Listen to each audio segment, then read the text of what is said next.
Everybody's got a price. Everybody's gonna pay.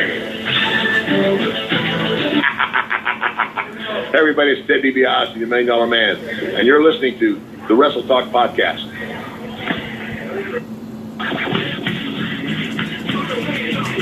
And I'm the Night Owl. You're tuning into Wrestle Talk.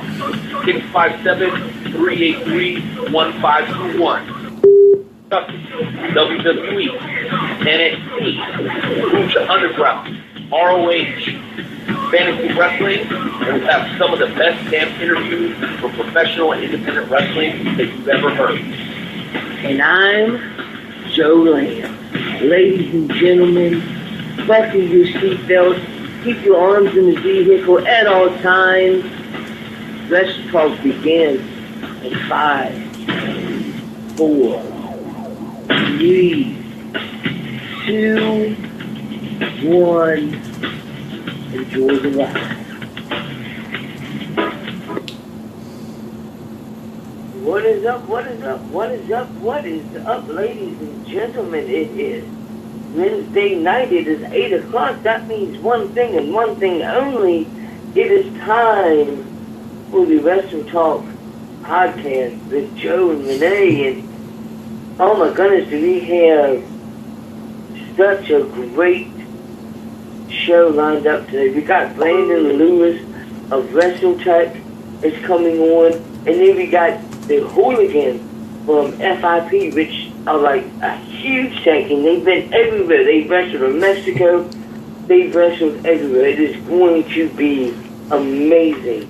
Amazing, amazing, amazing. Let's go ahead and bring in the man, the myth, the legend. Unmuted. The Night Owl.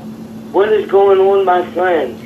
Yo, what is going on, Nightmare Jones? What is up, Wrestle Talk family? It is your boy, the Night Owl, checking in, man, from the heartland of the United States. That's right, Kansas City. Special shout out to all my friends watching right now through our live broadcast simultaneously on Periscope through our Twitter account.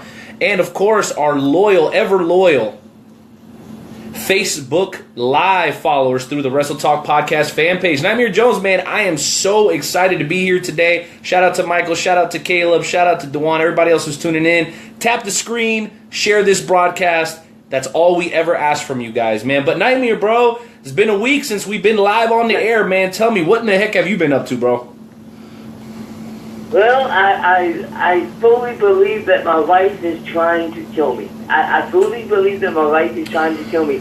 She signed up with this 16-week fitness program, and, you know, I was thinking it was just going to be her, but no, you know, of course, she wants me to sign up. So I sign up, and, you know, it's these classes, they're only like 30-minute classes, but it's like 30 minutes of, like, continuous work, like kicking and punching and all this stuff. So, yeah, I think my wife is trying to kill me.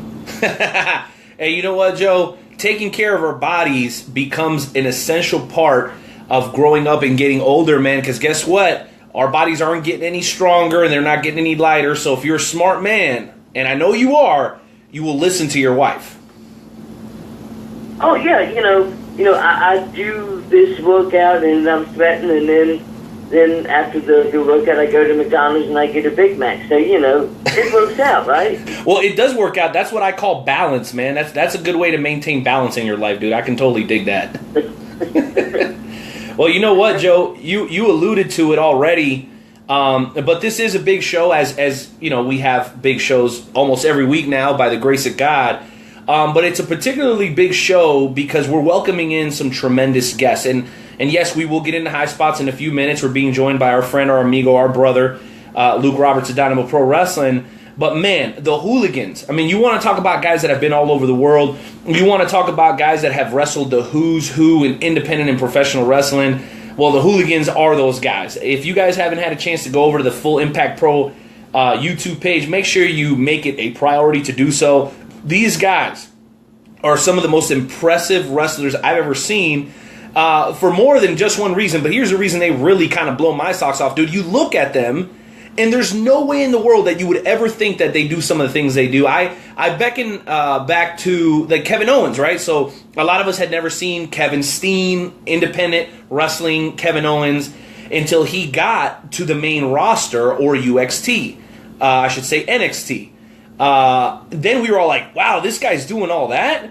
I mean, that's crazy. You know what I mean? Like, I'm having a hard time, piecing this together in my mind when I first see Kevin Owens.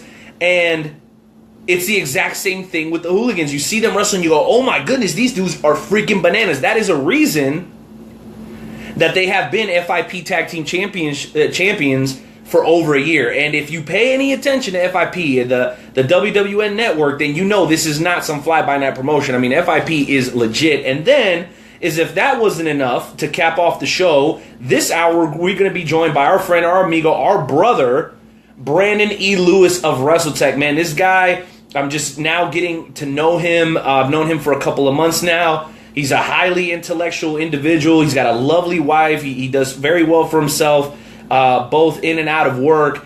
He's decided to join us as a part of the FWWC Fantasy Wrestling Group, but that is not all he does. No. He runs WrestleTech, and his company is predominantly based out of YouTube, but he finds this pretty incredible way of merging wrestling and technology. So make sure when you guys are done with this broadcast, head on over to YouTube or Twitter, look up WrestleTech, and we'll check out some of the content that he brings to the table. And not only is he talented from that perspective, Joe, he also just recently wrote a blog that is out right now on the WrestleTalkPodcast.com. So besides those two guys, we've got our regular shenanigans, shoot and shout, the game show challenge. I know you've got some kayfabe news that might be dropping at some point today. So I'm just really excited about tonight's show, man. I'm wondering, how are you feeling about tonight's show? Dude, I am really, really, really excited. It's going to be amazing. I cannot wait. Wrestle Talk is my life. I'm all about Wrestle Talk, so I am ready to get this thing going. Dude, hell yeah. Well, let's go ahead and get it going. But before we do, we got two things to handle. Number one, August 20th, Rockstar Burgers. Please join us at the biggest single watch party in the Midwest for SummerSlam, hosted by the Wrestle Talk Podcast. Hit up WrestleTalkPodcast.com for more information on that. Tickets are $7. If you have any more questions, hit me up. I'd be more than happy to answer them. And then, of course, as we always do about this time, we ask everyone to remove their caps, put their hands over their hearts as we pay homage to the greatest country on God's green earth. And that's America, damn it!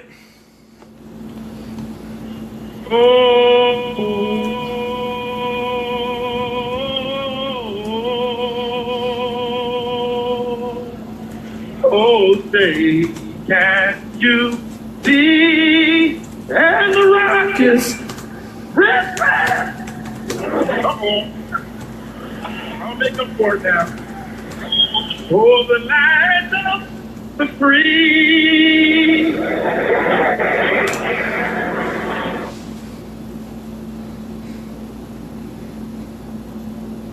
There's a turnaround every time. Every single time. All right, well, Nightmare Jones, we're here to talk wrestling.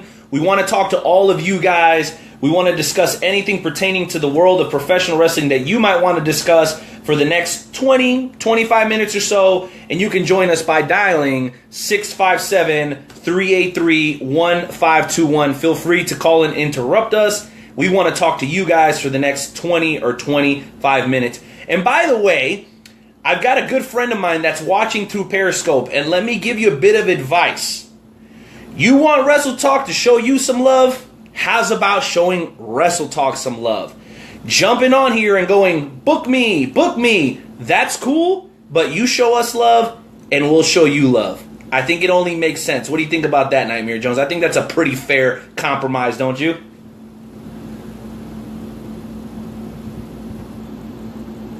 Nightmare Jones. Oh, Nightmare Jones. Okay, my fault. I missed that message. Nightmare Jones is screening. Sorry, guys. I know he agrees, and you know who I'm talking about. That's right. That's right. Go ahead and run away. Like, you see the shirt I'm wearing? Much love. Much love. Jay Savage, KCXW, Ring of Honor, always showing us love, always putting us over. And guess what we're going to do? We're going to return the favor, because that's what You do. Thank you, Dewan, with the hashtag screening. Yes, I missed that. That was my bad. Like I said, these sort of shenanigans is what gives us, what do they say that? It gives us character. That's right. All right, well, without further ado, I think it is about that time that we get into the high spot segment. Again, we want to talk all things professional wrestling with you guys. We're going to start off with a couple of topics, but if there's something that you want to specifically address pertaining to anything in wrestling, let us know. Again, that's 657-383-1521. And for my buddy Michael, we are on every Wednesday, 8 p.m. Eastern Time. Again, 8 p.m. Eastern Time. All right, Nightmare Jones, I think it's about that time, man. Go ahead, let's drop that music, baby, and let's bring on our man, Luke Roberts of Dynamo Pro Wrestling for High Spots. All right, here we go. Everything, Earth Ring, we have now taken over your radio. Hit 'em high, hit 'em high, hit 'em high. Hit 'em low, hit 'em low, hit 'em low. Hit the hole. You ain't got no game, I'm breaking it. Woo! Woo! Hello, Mr. Luke Roberts. How are you, sir? Well, gentlemen, it's always an honor and a privilege to be here on the Wrestle Talk podcast. And I got to tell you, Joe, it's great to have the band back together. I know how much Rene flew you on last week. Had an opportunity to be here. Intern Timmy definitely dropped the ball last week. And once again, it's always great to have the band back together. It's great to be here on High Spot. And guys, I'm going to tell you, there's a lot of stuff going on, a lot of things in the world of professional wrestling. And I'm ready to rock and roll. So, gentlemen, whenever you're ready, let's get this thing started. Absolutely. Absolutely. I'm thinking that the first thing that we should talk about is the fact that there are rumors that Bayley may have a separated shoulder from Monday night, and she may end up missing the SummerSlam pay-per-view. What are y'all's thoughts about that?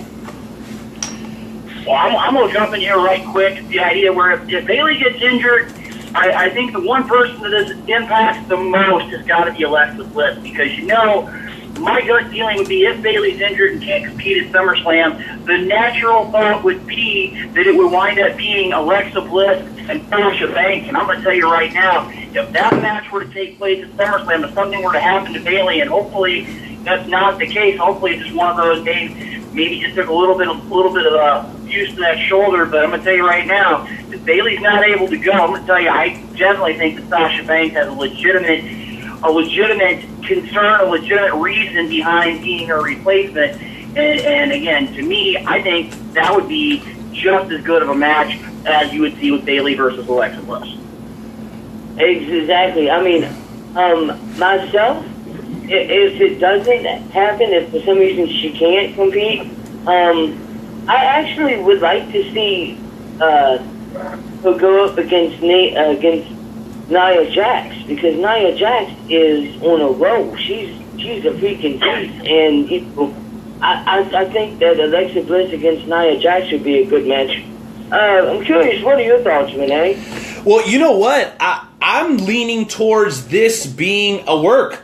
Because if you guys, I don't know if you guys watch the show that's hosted by Rosenberg, JBL, and Corey Graves, Bring It to the Table, I think is what the show's called. And there was pretty much a consensus amongst those three guys. And with WWE, that's about as close as you're going to get to a shoot, outside of Talking Smack, which was recently canceled. They all felt like the right person to be facing Alexa Bliss was Sasha Banks, because of the rivalry that they've had, because of some of the Facebook, Twitter beef that they've had, which almost appears to be a bit of a shoot. No one really understood why Bayley was getting this opportunity. You could say, well, there's a rematch thing. She never actually got a clean rematch one-on-one, which, if I'm not mistaken, she did. But then she ended up defeating Sasha Banks and earning this opportunity. Okay? The bottom line is this. I think that the general sentiment of the WWE Universe was the same. Why is Bayley in this match? Okay? There's no reason for her to be in it other than the fact that she won that silly match against Sasha Banks. Okay? Sasha Banks is the appropriate and correct opponent for Alexa Bliss. So whether it's a work or a shoot, I think it's a blessing in disguise because I personally agree with the rest of the WWE Universe. I would much rather see Sasha Banks versus Alexa Bliss than Bayley versus Alexa Bliss, and that's pretty much all I got to say about that.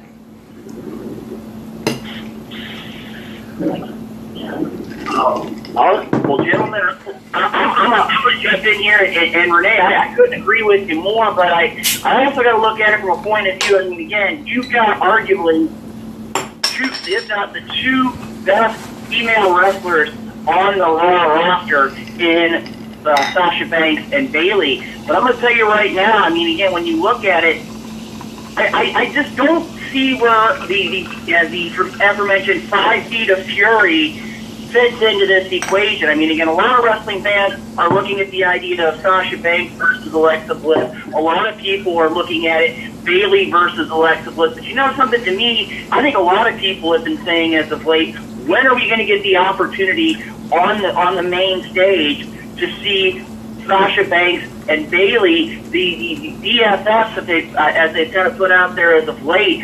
I'm going to tell you right now, guys, whoever walks out of SummerSlam with that championship belt, I mean, again, those three have been intertwined for a while, and like I said, I don't think that's going to be changing anytime soon. Those three probably is the 3 best wrestlers in the women's division on Raw.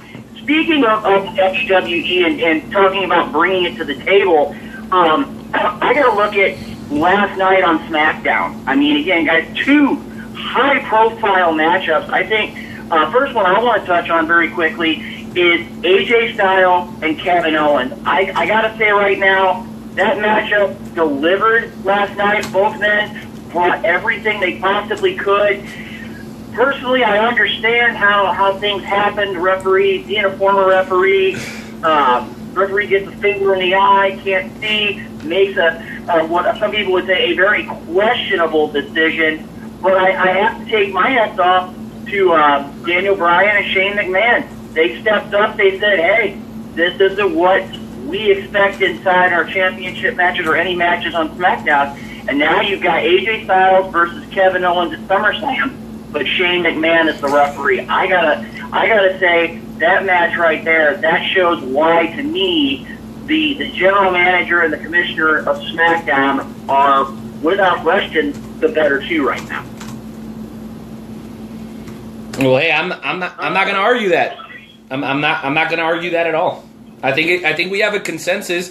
I see a couple of people here on our Facebook live feed talking about possibly getting Emma in the mix. So I'm totally cool with that. And for those of you guys who are watching through Facebook Live and you're wondering who is that talking, Luke Roberts of Dynamo Pro Wrestling, and of course my co-host, my ever faithful co-host, Nightmare Jones, just to answer your guys' question. But yeah, I mean, there are a lot of great talents on both the Raw and SmackDown rosters, but when you want to talk about a storyline making sense and moving into the future with a true legitimate rivalry that we can sink our teeth into, as much as I love Nia Jax or whoever else you want to throw out there, I think that what makes sense for SummerSlam, a little bit over 3 weeks out, is Banks versus Bliss. We'll just leave it at that. I would agree. Now, this just in, ladies and gentlemen, now this is something pretty interesting.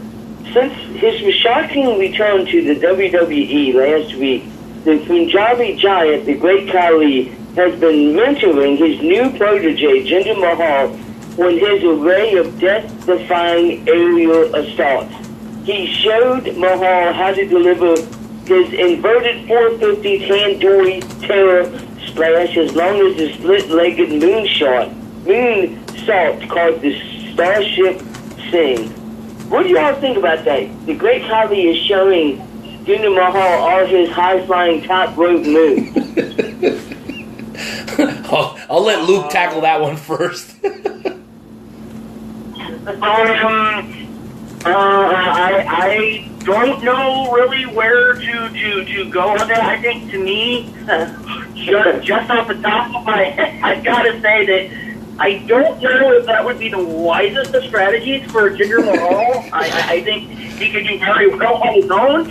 But again, if he's teaching him more moves in his offensive repertoire, kudos to him. like I said, right now, I don't think Jinder Mahal's hurting too much right now, carrying the WWE Championship and surviving the Pujaki prison match.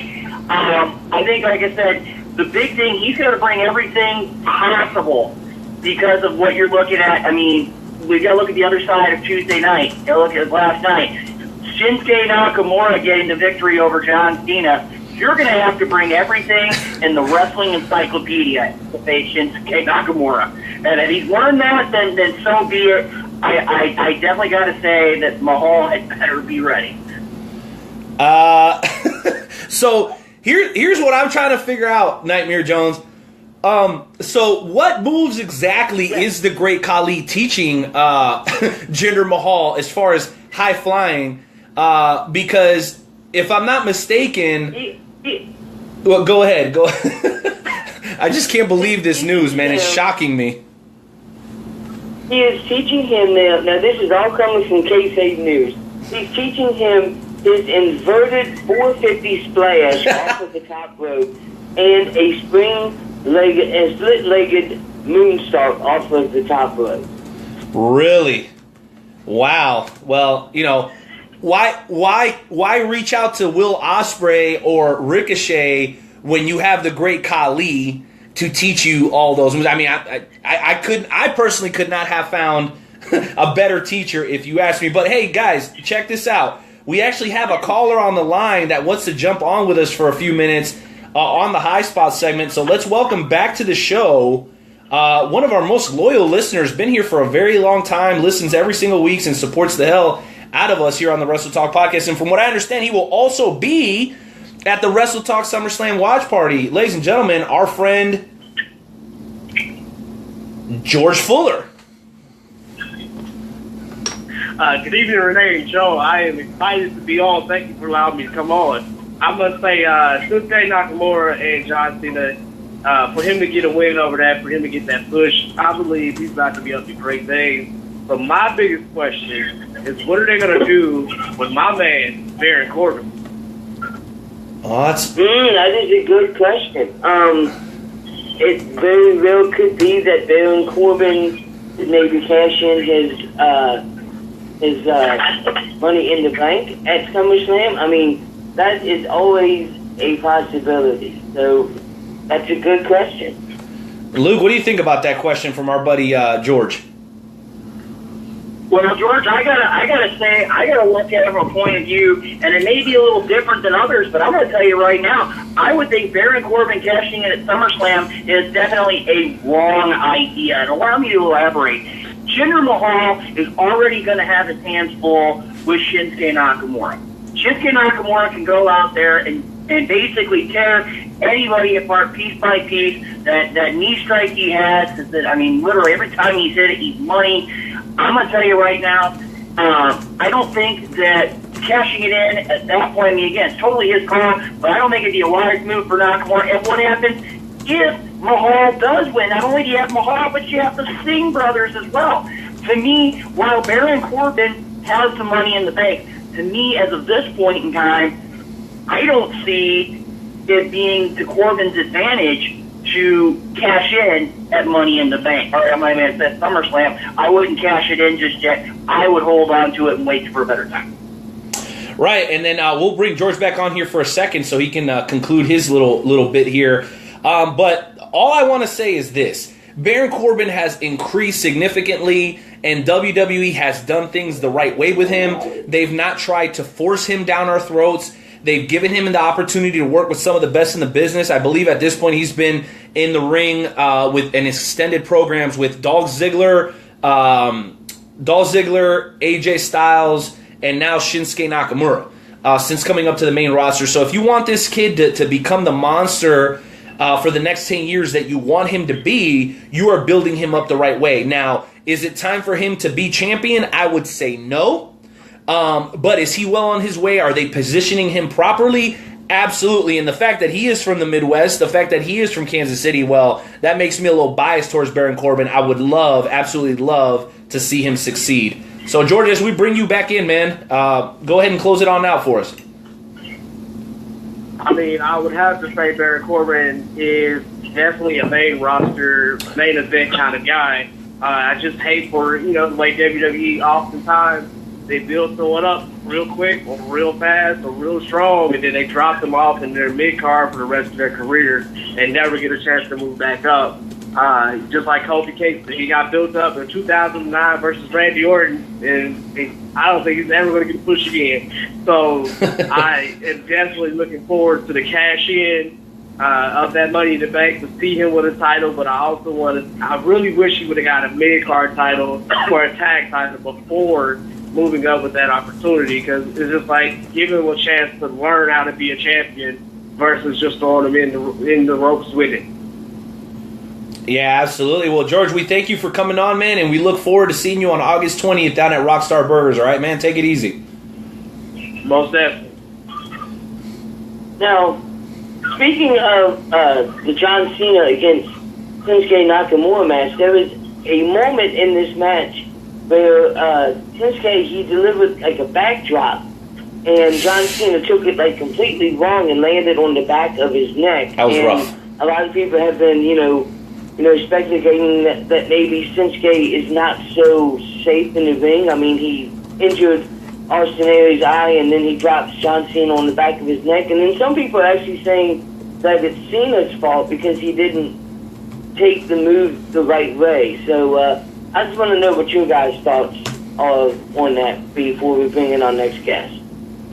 All right, I'm going to jump in here right now, and I'm going to speak from years and years of being inside the squared circle. Wrestling is not ballet. It is a contact sport. And I'm going to tell you right now, Shinsuke Nakamura, this isn't his first opportunity to be in a ring. He's been in a ring for a number of years. He's traveled the world. And I'm going to tell you right now, I watched that match. I sat in my office preparing for Riot on the River this Friday night, and I watched that matchup. And I'm going to tell you right now, from what I saw of it, I mean, yeah, did it look sick? Yeah, most definitely. I mean, again, you're talking to a man who retired from in-ring competition because of neck and back issues. I know what's there. It looked brutal, but I mean, again, when you sit there and you look at it, I mean, at this point in time, Cena was able, as you saw at the end of the match, was able to walk out on his own power.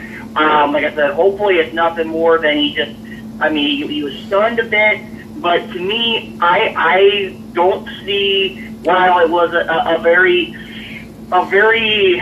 close call for some, I gotta say right now, when it comes down to it, I mean, again, it looked to me as though that I would say that both of them were trying to get the W. Well, yeah, and I'll comment this. I'm not a wrestling expert. I'm just a huge fan. As far as I could tell, I think Shinsuke cut the move a little short. I think he should have kept going so that John landed face first. It sounds like he just kind of cut him loose a bit too early. But that just speaks to the incredible physique of John Cena. And those that are holding their breath waiting for John Cena to leave, well, you're going to be holding your breath for a while because of his physical condition. I think John Cena's got a decent 5 or 6 years left, which begs the question, when is Roman going to actually be considered the guy, the man? Because you let Corey Graves tell it, referencing back to Bring It to the Table, it's clear, whether you guys like it or not, Roman Reigns is the leader of the new era. He is the leader of the locker room. Everyone sees him as that. JBL confirmed it.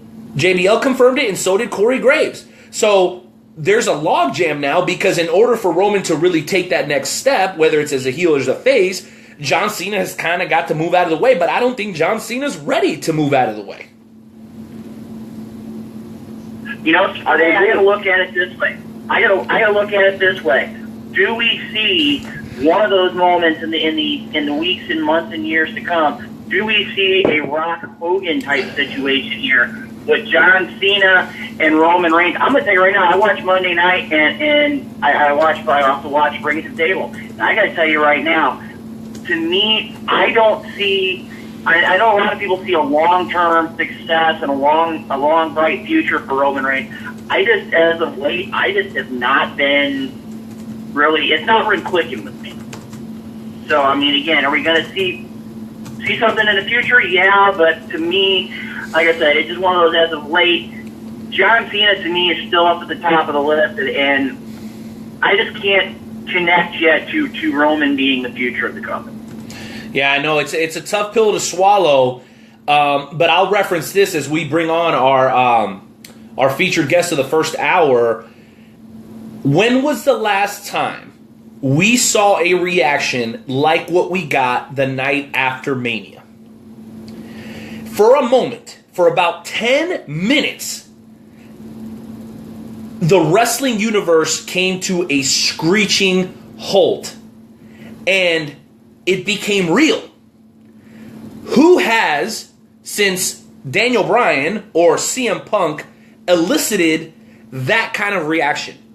Whether you perceive that as good heat or bad heat, no matter how you say it, or no matter how you spin it, that was an incredible moment, and that guy has the ability to do that. He's done it now on multiple occasions. And I'm not trying to hear the argument about him not being able to wrestle anymore, because you tell me about a wrestler that does more than five or six moves because of the way that WWE is set up, and I'll be shocked for you to show me.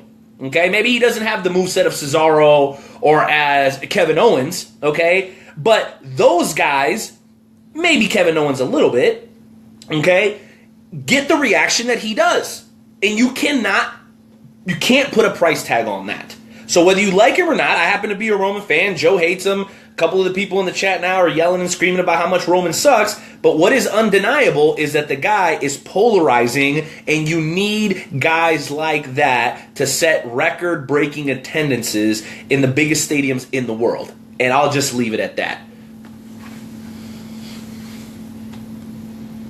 Absolutely. Absolutely. Well, I do think it's... Go ahead, Joe. I'm sorry. Well, I'm going to jump in real quick. Yeah, I'm going to jump in real quick here. I mean, to me, I get where you're coming from, Rene. I mean, again, the man, he elicits a reaction from the crowd. I just don't. Again, I'm not on that bandwagon yet. But again, I totally agree with what you're saying. It's one of those where the man is getting reactions. He's getting crowd involvement. And again, the future very well may be bright for Roman Reigns. Just like I say, it's some people are going to go out there and support him 100%. Other people are going to go out there and say he should be gone from the WWE. Again, only time will tell. Only time will tell indeed. One thing we can tell you is that Luke Roberts is a great contributor to the Wrestle Talk podcast. Always has been, always will be. And we want to thank him for his time tonight as we move on to our first featured guest of the evening. Luke, we love you to death, man. And we'll catch up with you again next week, all right? All right, I'm going to stay tuned because, like I said, you got Rene Lewis in the next few moments, and you got the Hooligans still to come. It's going to be an awesome show, guys. I'll talk to you soon. You got it, brother. Grace and peace to you. Nightmare Jones, first half hour in the bag, man. What do you think so far? It's great, and it's only going to get better. It is only going to get better. This is awesome. Well, you're absolutely right. And so we're going to be bringing on our guest here in just a moment. But first... Ladies and gentlemen, my name is Drew Doherty, and I am the co-founder and owner of Cold Meal Productions, and you are listening to the absolute best wrestling podcast there is on the internet. And if you're here, you are lucky that you found it. It is time for Wrestle Talk with Joe and Rene.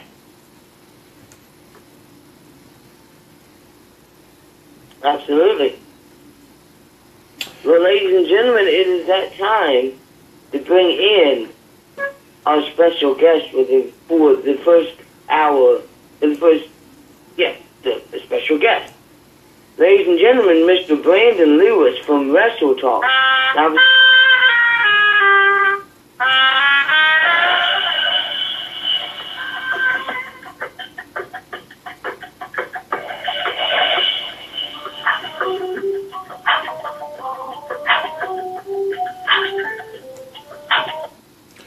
Hey, Brandon, what's up, man? Thank you very much for joining us tonight. How you doing? Hey, what's happening, man? Thank you for having me, man. I appreciate it. With both of y'all, man. I love y'all, man. I'm glad to be here. Oh, absolutely.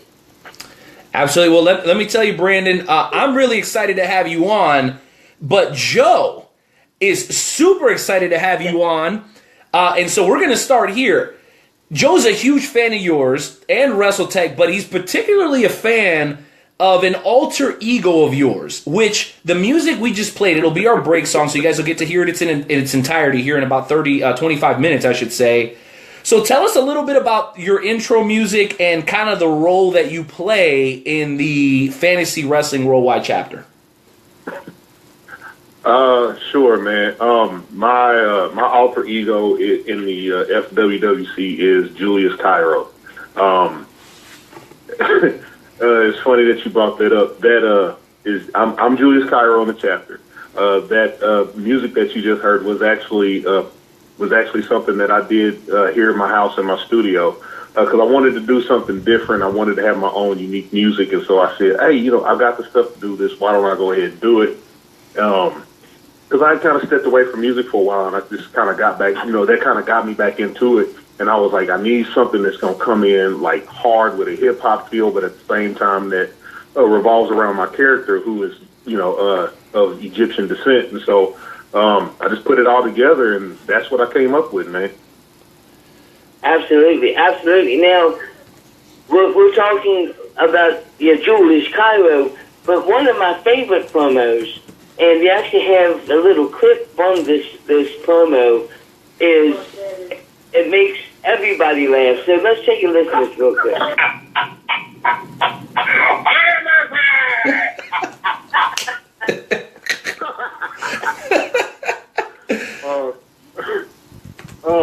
It's funny that y'all played that.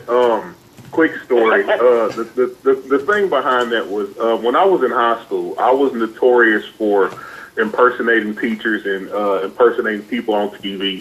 And when Chappelle's show came out, and when he did the Rick James thing, everybody just thought it was the most hilarious thing. And so in the chapter, there's a gentleman by the name of Arden Murphy. And so when I put two and two together, I said, wait a minute, his name is Murphy. I can do something with this. And so I kind of dug back into my past and went back into impersonating again, and and did it and just threw it out there just to see what would happen. And it was just a big hit, man. I probably should do stuff like that more often. I remember getting sent to the principal's office for sitting in the back of class and impersonating Paul Bearer or Randy Savage, or because I've always been a wrestling fan since I was 4. And I would do that like in the hallway or in class or something, and just get in tons of trouble. And now I'm glad I can use that just to make people laugh. No.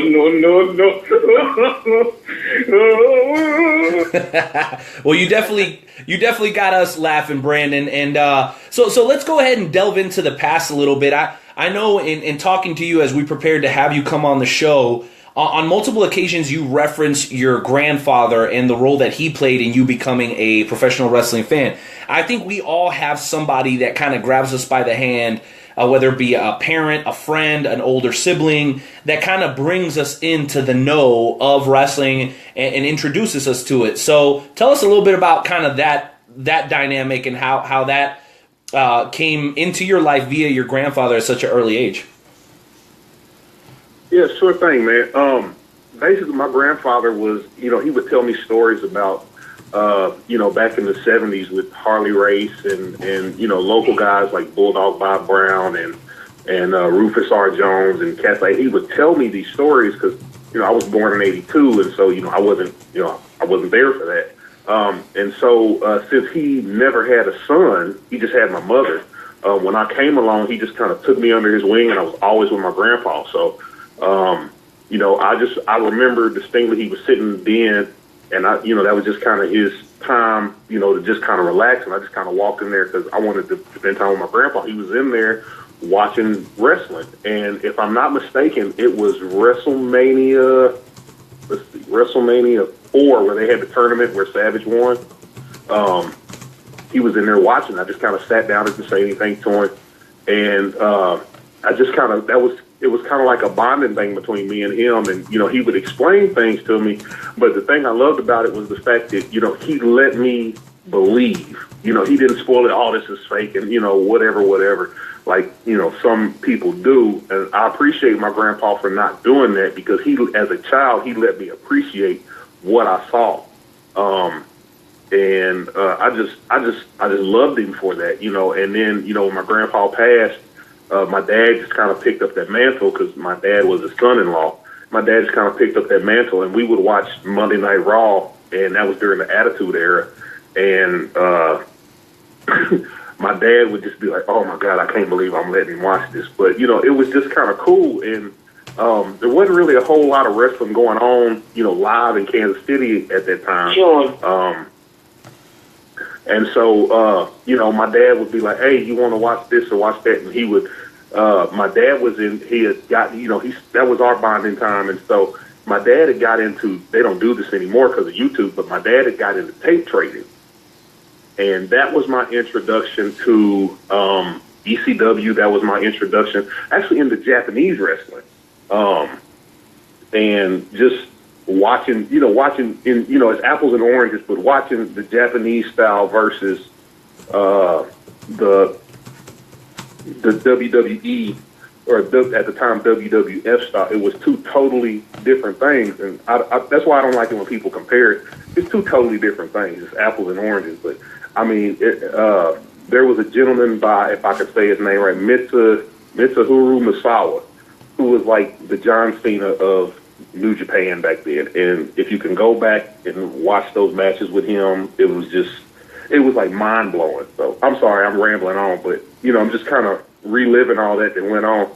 And I mean, it was just a great time in my life for wrestling and that was back in the day when it wasn't popular to be a wrestling fan. If, you know, some of us that were born in the 80s, early 90s, you know, it wasn't necessarily popular to be a wrestling fan. And so now it's like the in thing, but back then you had to really be a fan. If you claim to be a wrestling fan, you had to really be into it because it wasn't an in thing to do, where now it's like a social norm, so to speak. So sorry I went on that tangent. I kind of got thinking about my dad and my grandpa and just kind of kept on going. Sorry, guys. Well, listen, and I'm going to throw to Joe here in just a second, but I want to tell you, man, like I talked to you before, this is your 30 minutes, man. We can take it wherever you want to go. And I can tell you for sure that it sounds exciting to me when I hear you talk about that, because I wasn't one of those people that actually had somebody introduce wrestling to me and kind of sit me down and go, "Hey, son, you know, you should really pay attention to this." I didn't actually get into wrestling until I was about 12 or 13 when I started seeing people around my middle school wearing like DX t-shirts. Hey, what's up, Kyle? What's up, Chad? Thank you guys for chiming in here on Facebook. But so I didn't have that opportunity. And so I got into it a little bit late. Attitude Era ended. I went away, and then about 5 or 6 years ago, I got back into it. And 3 years ago, I started going to indie wrestling shows. Shout out to my compadre Sonny for taking me my very first show. But it's always intriguing to hear that backstory. And now you go from talking about enjoying wrestling as a little kid through the Attitude Era, but then you also mentioned Japanese wrestling and that you have a passion and a love for that. So before I throw to Joe, answer this question for me. You recently did a piece of work for the WrestleTalkPodcast.com pertaining to Japanese wrestling. So can you give us kind of an idea of what that's all about and maybe encourage some of the folks to go over there and check it out? Oh, most definitely, man. Most definitely. I wanted to do this article or this piece because there's been like an influx, especially here lately, where Japanese wrestling is making its way into mainstream wrestling fans, you know, in the United States, and they had just done a show. It was the G1 special in USA, that they had in Long Beach, and I was like, man, it would be so awesome if I could, because it came to me, and then I was like, man, it would be so awesome to do a piece on this, because that show they did that show in front of 2,000 people. And it was kind of honestly, it was a feeler to see if American fans would be interested in the Japanese style of wrestling. And the tickets sold out in like 25 minutes. And it was like, oh, dude, y'all should have did like a 20,000. Yeah, they could have easily had 20,000, 25,000 people in there. But, you know, there's a lot of plans going on with New Japan. And I was just so excited because I was like, oh, my God, people are going to see, you know, what I've been talking about. I remember seeing these matches, back in the day. And long story short, I have yet to see a Japanese wrestling match that bored me. And they do all different types of styles. But for instance, there was a match that I mentioned in the article about it was Okada and Omega at Wrestle Kingdom in January this year. And, people were, I think Meltzer gave it 6 stars or whatever. I'm not really in the stars, but I mean, the match was like 45 minutes long, and I didn't even realize it. That's how much action was going on in the ring. And it was just mind-boggling. I remember sitting and saying, wow, I've been sitting here for like almost an hour, and it doesn't even feel like it because there was just so much going on. And those two guys just told a story in the ring, and it was just awesome. Well, it's funny you mentioned that because we've got Chad saying that his whole sleep schedule got jacked up because of G1, and a lot of people talking about Ishii and Omega. There was a lot of great matches. Elgin was a part of that, who was highly entertaining in one of the early rounds. I particularly loved the Jay Lethal match with Kenny Omega amongst some of the other great matches that happened that night. So yeah, I mean G1 is all over it, and again, I want to encourage everybody to call in, man. We want to talk to you guys. I'm sure Brandon wouldn't mind giving up a little of his time to get some of you callers on. That number is 657-383-1521. Joe, go ahead, man. I know you got your own set of questions. Oh, I do. Now, you were talking about Japanese wrestling, and I myself am a fan of Japanese wrestling. My favorite wrestler is... You're on with the Wrestle Talk podcast. Who's this? It's Brandon. Brandon? Yeah. Dude, okay. Sorry. Stay on.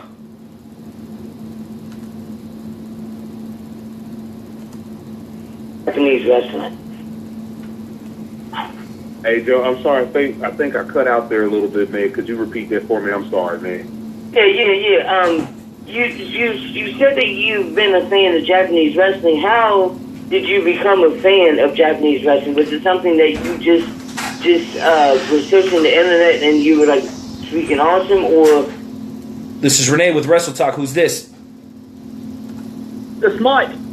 All right, Mike. We're gonna get you on in just a minute. All right, bud. Michael. We'll get you on in just a minute. What did you want to talk about? New Japan? New Japan Pro Wrestling, buddy. You got it. We'll get you right on.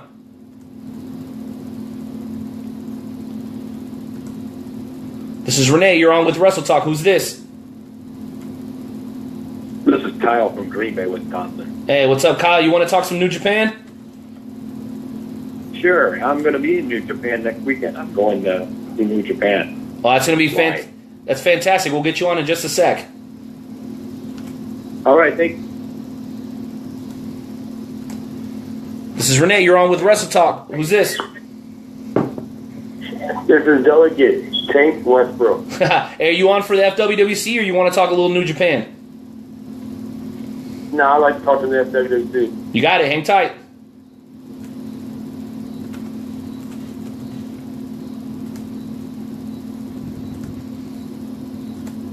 Was like, oh my God, this is awesome. And it was my dad tape trading is what got me into it. That's fantastic. That was a great question. Hey, Joe, real quick here, and I'm just being mindful of the time. Sorry for interrupting. That was a great question. We do have a couple of callers that want to talk New Japan with Brandon, and we'll go ahead and call our Brandon, our New Japan insider, because he probably watches a little bit more than we do. I know he stays on top of it almost on a weekly basis. So let's go ahead and welcome in Mike that wants to talk a little bit of New Japan. What's up? What's up, Mike? Hey, what's happening? Nothing much, man. Good to talk to you guys this evening. Couple questions, and I want to know your idea of a statement that came from a couple wrestlers from New Japan. Okay. So what do you think about the G1 Climax result this year? And what do you think about the statements coming from Okada and Stone Cold Steve Austin? Stone Cold Steve Austin saying that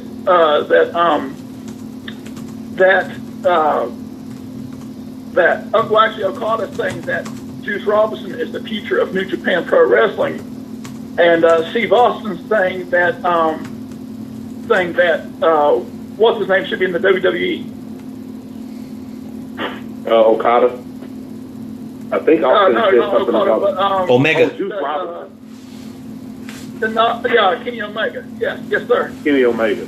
Well, the first question with about Juice Robinson, I could easily see him being a star in New Japan. As far as the future remains to be seen. I think it took a lot of guts to do what he did, to ask for his release from NXT from a I don't like to use the word jobber. I will say enhancement talent. Right. And going on the indie scene and then going to New Japan and totally reinventing himself. And I mean, his following over there is insane. So I could see that happening as far as him being a star, but being the star. There's a lot of guys over there right now that are killing in New Japan, and one of them, my personal favorite, is Naito. I just love his character. Right. He's goofy, but he's serious at the same time, and that's very hard to pull off. And I love that. But I could easily see him being a big star. As far as Austin saying that Omega should be in the WWE, I think that Omega is making his stamp like a lot of guys outside of the WWE. In the WWE, yeah, he could be a big star. But, he's making noise without the WWE. But to be honest, as wrestling fans, wrestlers typically are wrestling fans before they become wrestlers. True. And in America, the first thing we see is Vince McMahon's product for the most part. So if he were to say he was inspired without ever watching a WWF or WWE show, I would kind of look at that a little sideways. So, I mean, obviously it would make sense because, I mean, those are the wrestlers that inspired a lot of us, but I think he would be fine outside of WWE. I mean, he's made it this far, and he's a big star outside. Yeah. Well, let me stop you right there. Let me stop you right there, Brandon. Mike, that was a fantastic question. I want to thank you for calling in today. Let you just go ahead and close out, man, and just let everybody know where you're calling from, man. We're trying to grow and let people know we're all over the country and all over the world. So if you have a quick rebuttal for Brandon, and just let us know where you're calling from, and we will hopefully have you calling in on a regular basis moving forward. Yes, sir. I love it. I love pro wrestling. Been a fan since I was 8 years old, and I'm calling from actually a guy in New Japan. He wrestles here a lot in the state of West Virginia. His name's Chase Owens. Oh, dude, I know Chase. Chase is awesome. Chase is a cool dude, man. Yes. And also, like I said, I had to ask y'all if y'all wanted to join a pro wrestling fantasy league. And I tell you what, these fantasy leagues, man, if you're not into wrestling, or if you're into wrestling, it will help you get stronger into the pro wrestling sport itself, because you look up results and you find new wrestlers that you like. And fantasy wrestling is amazing. Let me tell you. No, hey, Funny that you asked. No, hey, Joe, I think you know where you're going, bro. Yeah, Mike, let's talk off the air about that, man. I'd love to hear all about it, brother. Thanks for calling in tonight. Hey, no problem, guys. Look forward to watching every week. You got it, brother. Grace and peace to you. Wow, fantasy wrestling. That's interesting, right, guys? Indeed. So real quick, we got one more caller before we get into shoot and shout. This gentleman is actually going to be going to a New Japan show, I believe, next week. Let's bring in our buddy Kyle. Kyle, welcome to the show, man. Hi. Hey, how's it going, guys? I'm from Green Bay, Wisconsin. I'm gonna go down to New Japan and hang out with my friend Harry Smith, the son of the British Bulldog. I think he's still wrestling in New Japan. I was with his uncle last week in Waterloo, Iowa. He's doing real well. He's looking in good shape. Any word you know about Harry Smith, sir? Definitely, yeah. Heck yeah. From his run in WWE, and he's actually doing some big things over there in New Japan. Yeah, Harry's good people. He's a good friend of mine. I'm going to hang out with him, and he used to hang out with Lance Hoyt. Dude, that's cool, man. I can't wait to see those guys and hang out. I'm excited. That's awesome. That's awesome. That's awesome, bro. What's your question, man? What's it take to, what is the stipulations of going to a New Japan show, and how to approach the people there? And is Great Muta still run around? do things there in Japan? Yeah, that's my question. As far as I know, because I've never been to Japan or a New Japan show live, Muda is still around. He'll pop up occasionally, but most of the time he's doing stuff backstage, is my understanding. Another one of my favorite wrestlers from my childhood. But as far as, like meeting the people and things like that, the Japanese culture is very different. But they love professional wrestling, and it's a very serious thing for them. So my suggestion from what again, I've never been to a live show, but I would say, just kind of blend in with the crowd. You'll get a feel for it, because This is Rene with Wrestle Talk. How can I help you? Hello. Hey, what's going on? This is What's going on, boss man? Hey, who's this? Who am I speaking with? This is Battle Cat. Oh, all right, bro. You trying to get on segment? Yeah, I was listening. All right, cool. Give it a few minutes, bro. We'll be switching to fantasy wrestling here in about 10 minutes. All right, that's what's up. All right, bet. The question that you asked, so when are you going to get to go to a New Japan Pro Wrestling show? Like, are there any shows coming up that you would want to go see? Or? For me personally? Yes, sir. Honestly, I would love to go to Japan. I've always wanted to go and see an actual show. But the way my bank account works, I have a checking account and a savings account, and so I do know that that New Japan is planning on building a dojo here in the States. I believe in LA, and they're planning on having it up and the offices up there. I believe like March, April, maybe May. And so they're going to be training people here, and they're going to plan on doing a whole lot of shows, but it's primarily supposed to be on the West Coast. So that'll make it a lot easier to get to versus, flying 24 hours over to Japan. But, I'll get to see, some of the bigger stars that I get to see on TV every week. So I'm waiting for that. But if I get the chance to go to Japan, I'm going. Oh, absolutely. Absolutely. If you know about wrestling in Japan, there was one jacket that is like a legendary jacket. Like only certain people can actually get this jacket. It's called a Rivera jacket. You have to look it up. If you don't know what it is, definitely look it up. It's a jacket that only some of the most legendary wrestlers have actually been able to hold. John Cena doesn't even have one of those jackets yet. So definitely look that up. I most definitely I want will, one of bro. those jackets. Definitely will. All right. Well, we're nearing the end of our time. Nightmare Jones, I think it's time for shoot and shout, isn't it? I believe so, if I'm not mistaken. Yes, it is time for the shoot and shout. This is your opportunity to let us know what is on your mind. You got about a minute to let everybody know what is on your mind, so let's go ahead and get this thing started. It's just one of those days where you don't want to wake up. Everything is busy, everybody sucks. You don't really know why, but you want to justify. There's someone's head off, no human contact. And if you interact, you're like there's no contract. You best bet, stay away, motherfucker. It's just one of those days. It's all about the he said,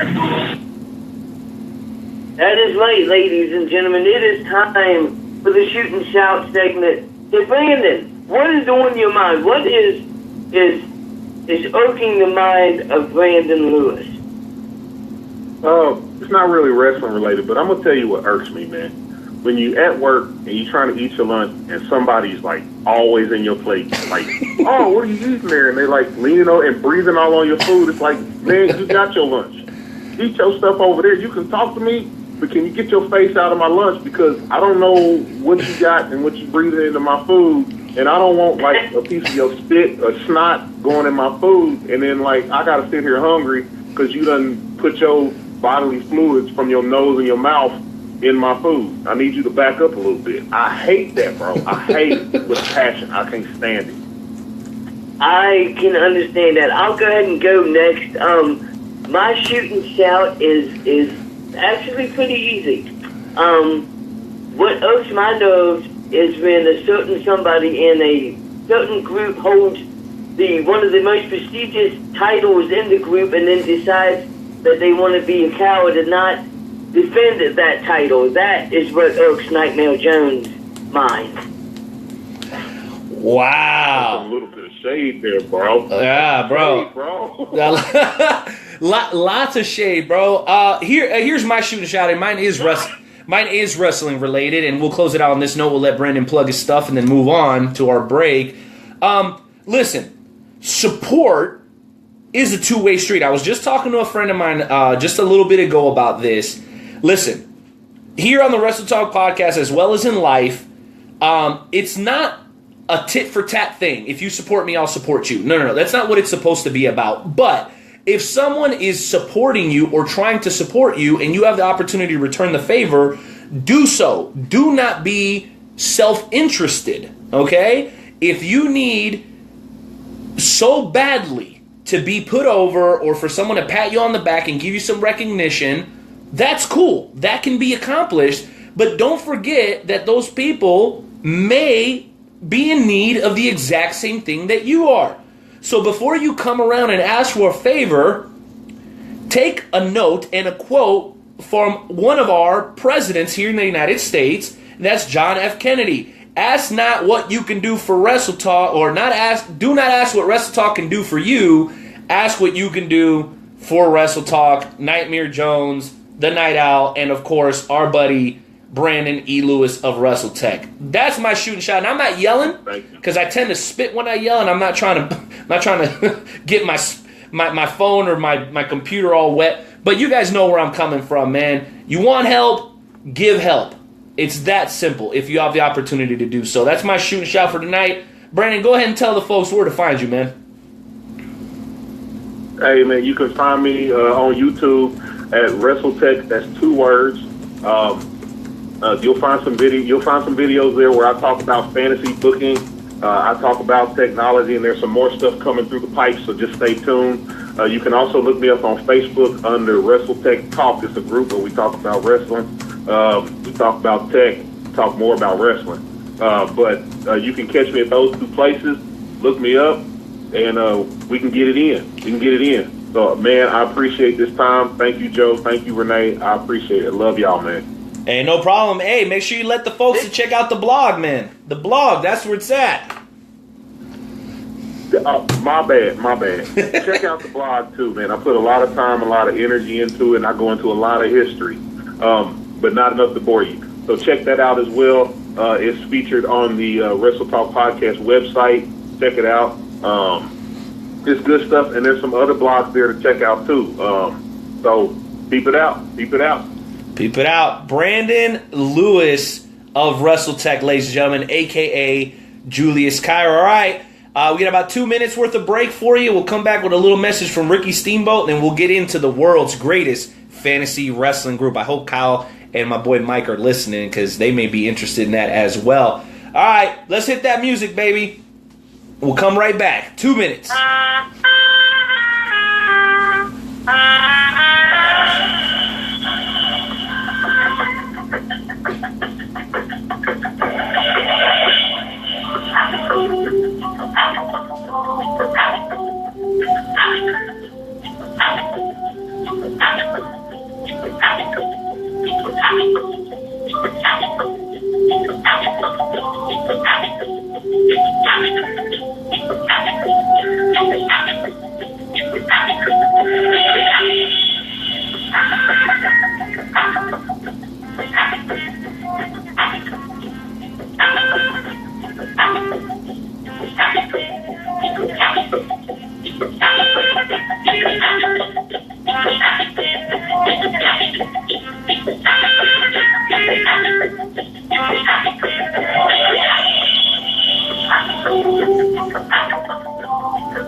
Hey, wrestling fans, Ricky the Dragon Steamboat talking at you, and you're listening to the Wrestle Talk Podcast. Woo! Ladies and gentlemen, we are back. What a song, what a song, what a song. And that means that it is now time for the Fantasy Wrestling Worldwide Chapter segment. Are you ready for this? Night Owl? Woo! Are you ready for this? That's all I can really say, bro. This is one of my favorite segments that we do every single night, dude. Because when these people come on here, usually they share this sentiment. And I'll do my best to try to not punch you in the face. I don't make any promises either. They do their best to not try to punch each other in the face. We've got some of the best fantasy wrestlers on the planet here in the FWWC. You can find out more about us there at WrestleTalkPodcast.com. Slide on over to the right, look for FWWC, Fantasy Wrestling Worldwide Chapter, and read up on what we do here in the world's greatest fantasy wrestling group. But tonight we have a very special FWWC segment because we are going to take some callers, but we have two opposing parties coming on the show. One representing Team Arden Murphy, which will be defending our main roster at UXT TakeOver Brooklyn. And we have the originator, the creator, the head administrator, Dewan Mills, and they're going to be joining us for a bit of a debate because here in the FWWC, as of late, there's been a lot of squabble, there's been a lot of beef about who's better, the main roster or UXT. Listen, as board of directors, all I can tell you guys is that this is great for business. I'm very happy with what the main roster is doing. I have absolutely no complaints, okay? And I'm extremely happy with what UXT has been doing. But when there's infighting like this, well, quite simply, that's what's best for business. So before we bring on the two gentlemen that are going to be participating in this, I want to go ahead and bring on a man who has a message for the people, a man who's a very loyal listener of the Wrestle Talk podcast. And I think you guys are going to want to hear what he has to say. Ladies and gentlemen, welcome in Representative Tank Westbrook. How y'all gentlemen doing tonight? Hey, how you doing, Tank? I'm doing good. And yourself? Doing quite all right. So I know we've got a lot to get through in this segment today, and I know you're excited to hear what is going to be said, but I'm curious, what's on your mind tonight? There's a lot that's been on my mind, but there are two specific people that I'd like to touch and reach out to, and I want them to hear my message. Not only is it for Arden, but it is for Big Bearded Kenny. Arden, like I said earlier, I don't care what the UXT is doing. I don't want to help you. I don't want to make you look good. I'm after your gold. So why would I help you? Next thing, Big Bearded Kenny. This is not how politics run. You can't just show up in the middle of nowhere and think that you can demand something. You need to work for it. You need to put yourself out there. We haven't seen you in I don't know how long. So I do accept his challenge for Monday night, but there will not be no stipulations on the line. And that's fine. But, Big Beard Kenny, I want you to understand this. I have faced you multiple times. Are you willing to lose to Tank again? That's all I have to say tonight. All right, ladies and gentlemen, Representative Tank Westbrook of West Virginia, who is not in the best mood because recently, this past week, him and his partner, the Battle Cat, were eliminated from the Lethal Lottery Tag Team Tournament by the Executioners, which we all know Nightmare Jones is one half, along with his partner, Marcus Mayhem of La Familia. But with that said, we do also have the Battle Cat on the line. Let's hear what the Battle Cat, former FHC, former United States champion, I'm sure he's got some interesting thoughts. So let's have him on for a few seconds. Hello. What's going on, y'all? What's up, Battle Cat? How you doing, former champ? I'm doing pretty good, I gotta say. You know, I wasn't happy about Monday night, but you know, it is what it is. My main focus is regaining back my title that I lost. That's my main legit focus right there. And I'm gonna do whatever it is I gotta do, whoever it is I gotta go through to get to that point again. So, like I tell Arden Murphy all the time, keep eyes in the back of your head because you never know what's coming from behind you. Dude, no doubt. So I gotta ask Battle Cat this quick question. He's still on the line with us? Is he still there? Yeah, I'm still there. Okay, so I'm curious. Joker's Wild, who you're a part of, and the Steampunk Collective, who Tank is a part of, have never really gotten along. You and Tank found a way to get along and have a significant amount of success here in the Lethal Lottery Tag Team Tournament. So I'm wondering, are you guys immediately splitting ways and back to, you know, kind of hating each other because you're in opposing factions? Or has there now been a relationship developed between Tank and Battle Cat and possibly Joker's Wild and the Steampunk Collective? Well, I mean, I don't know. I wouldn't go about and say there's a relationship there because, you know, I don't know. You know, we did lose, and, you know, our goal was to go all the way to get to SummerSlam to take the tag team titles. I mean, hell, that's everybody's goal. But unfortunately for us, you know, that we hit a roadblock. So, I mean, I don't know. Like I said, I'm more focused on getting the title that I lost. That's like my main legit focus right there. So. And last question, it can be a one-word answer. Do you feel like Tank? Do you feel like Tank is more responsible than you are for your loss against the Executioners? Who has the biggest share of the blame in that situation? I think Tank has the biggest share of the blame. That was all him. It was all him. All right. Well, there you have it. No love loss. Yeah.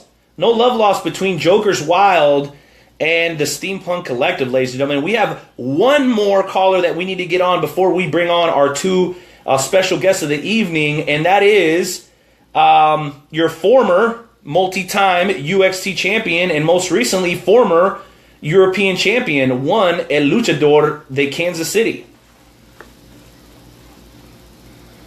Hello, everybody. How's it going tonight? Luchador, how you doing? What's up? I'm doing pretty good, Rene. Doing pretty good. You know, here relaxing after getting knocked out by not only my tag team partner, the Maniac, and of course Professor Capel on Monday Night Raw. But I'm doing okay though, thank goodness. I don't have any concussions or anything. Thank God. Well, that's good to hear. So you are clear to compete at SummerSlam, from what I understand. I'm going to pose the same question I made to Battle Cat. You guys have been working together quite well, you and the Metal Maniac. Does this mean that Joker's Wild and the Steampunk Collective have put the past behind them, and now that there's a good working relationship? Or is this kind of a temporary thing that you guys have to do in order to try to take the championships away from La Familia's money, power, and respect? Oh, I think it's a good working relationship so far. I mean, look at me and the Maniac. I mean, we managed to beat the Dark Stars of Arden Murphy and Vincent Knight in the first round. And then, of course, we got past the Microphone Mafia by, well, basically nothing in the second round. So now here we are going to the semifinal match with the Savers of Funk and the Executioners next week. I think it is a great working relationship for Joker's Wild Incorporated and the Steampunk Collective. All right, that's good to hear. And then lastly, this is our very last question for you, so we can get to the two special guests for tonight's FWWC segment. You have put out some strong words about El Mata Rata's decision to not defend the Warriors Heart Championship, which is our biggest championship, at SummerSlam. Do you care to tell us where that's all coming from? Well, I'll tell you this right now. Fans don't like it Rene, either. When I joined the FWWC a couple years ago, I expected a lot of respect. I had a lot of respect for El Matas for what he'd done. But recently, he's acting like he's all of a sudden Hollywood Hogan, and as he thinks he has this so-called creative control clause or whatever. That is ridiculous. I mean, what is this? What is this all of a sudden? WCW? Am I getting paid by billionaire Ted? I mean, where's Eric Bischoff or Vince Russo when you need them most? That's what I. What's up, Cody? Thanks for checking us out. Situation with El Matas Ratas right now. Yeah, you know what? You saw our post, Luchador, and we want to thank you for calling in tonight. You saw our post.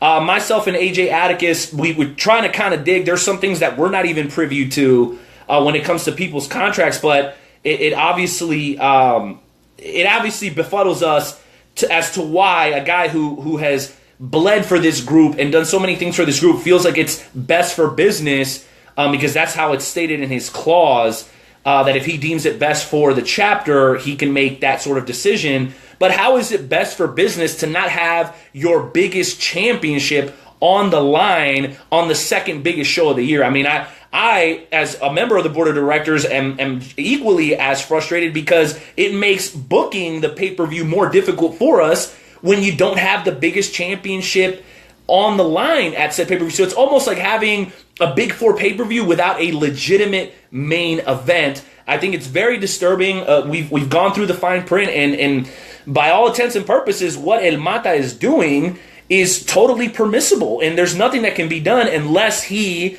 is either willing to change his mind or forced to change his mind. So that is kind of where we stand, and I'm sure these two next gentlemen will have a lot to say about that and much more. So without further ado, welcome on the line a representative for Team Main Roster and a representative for Team UXT here to the FWWC segment. These two gentlemen are going to have a bit of a debate.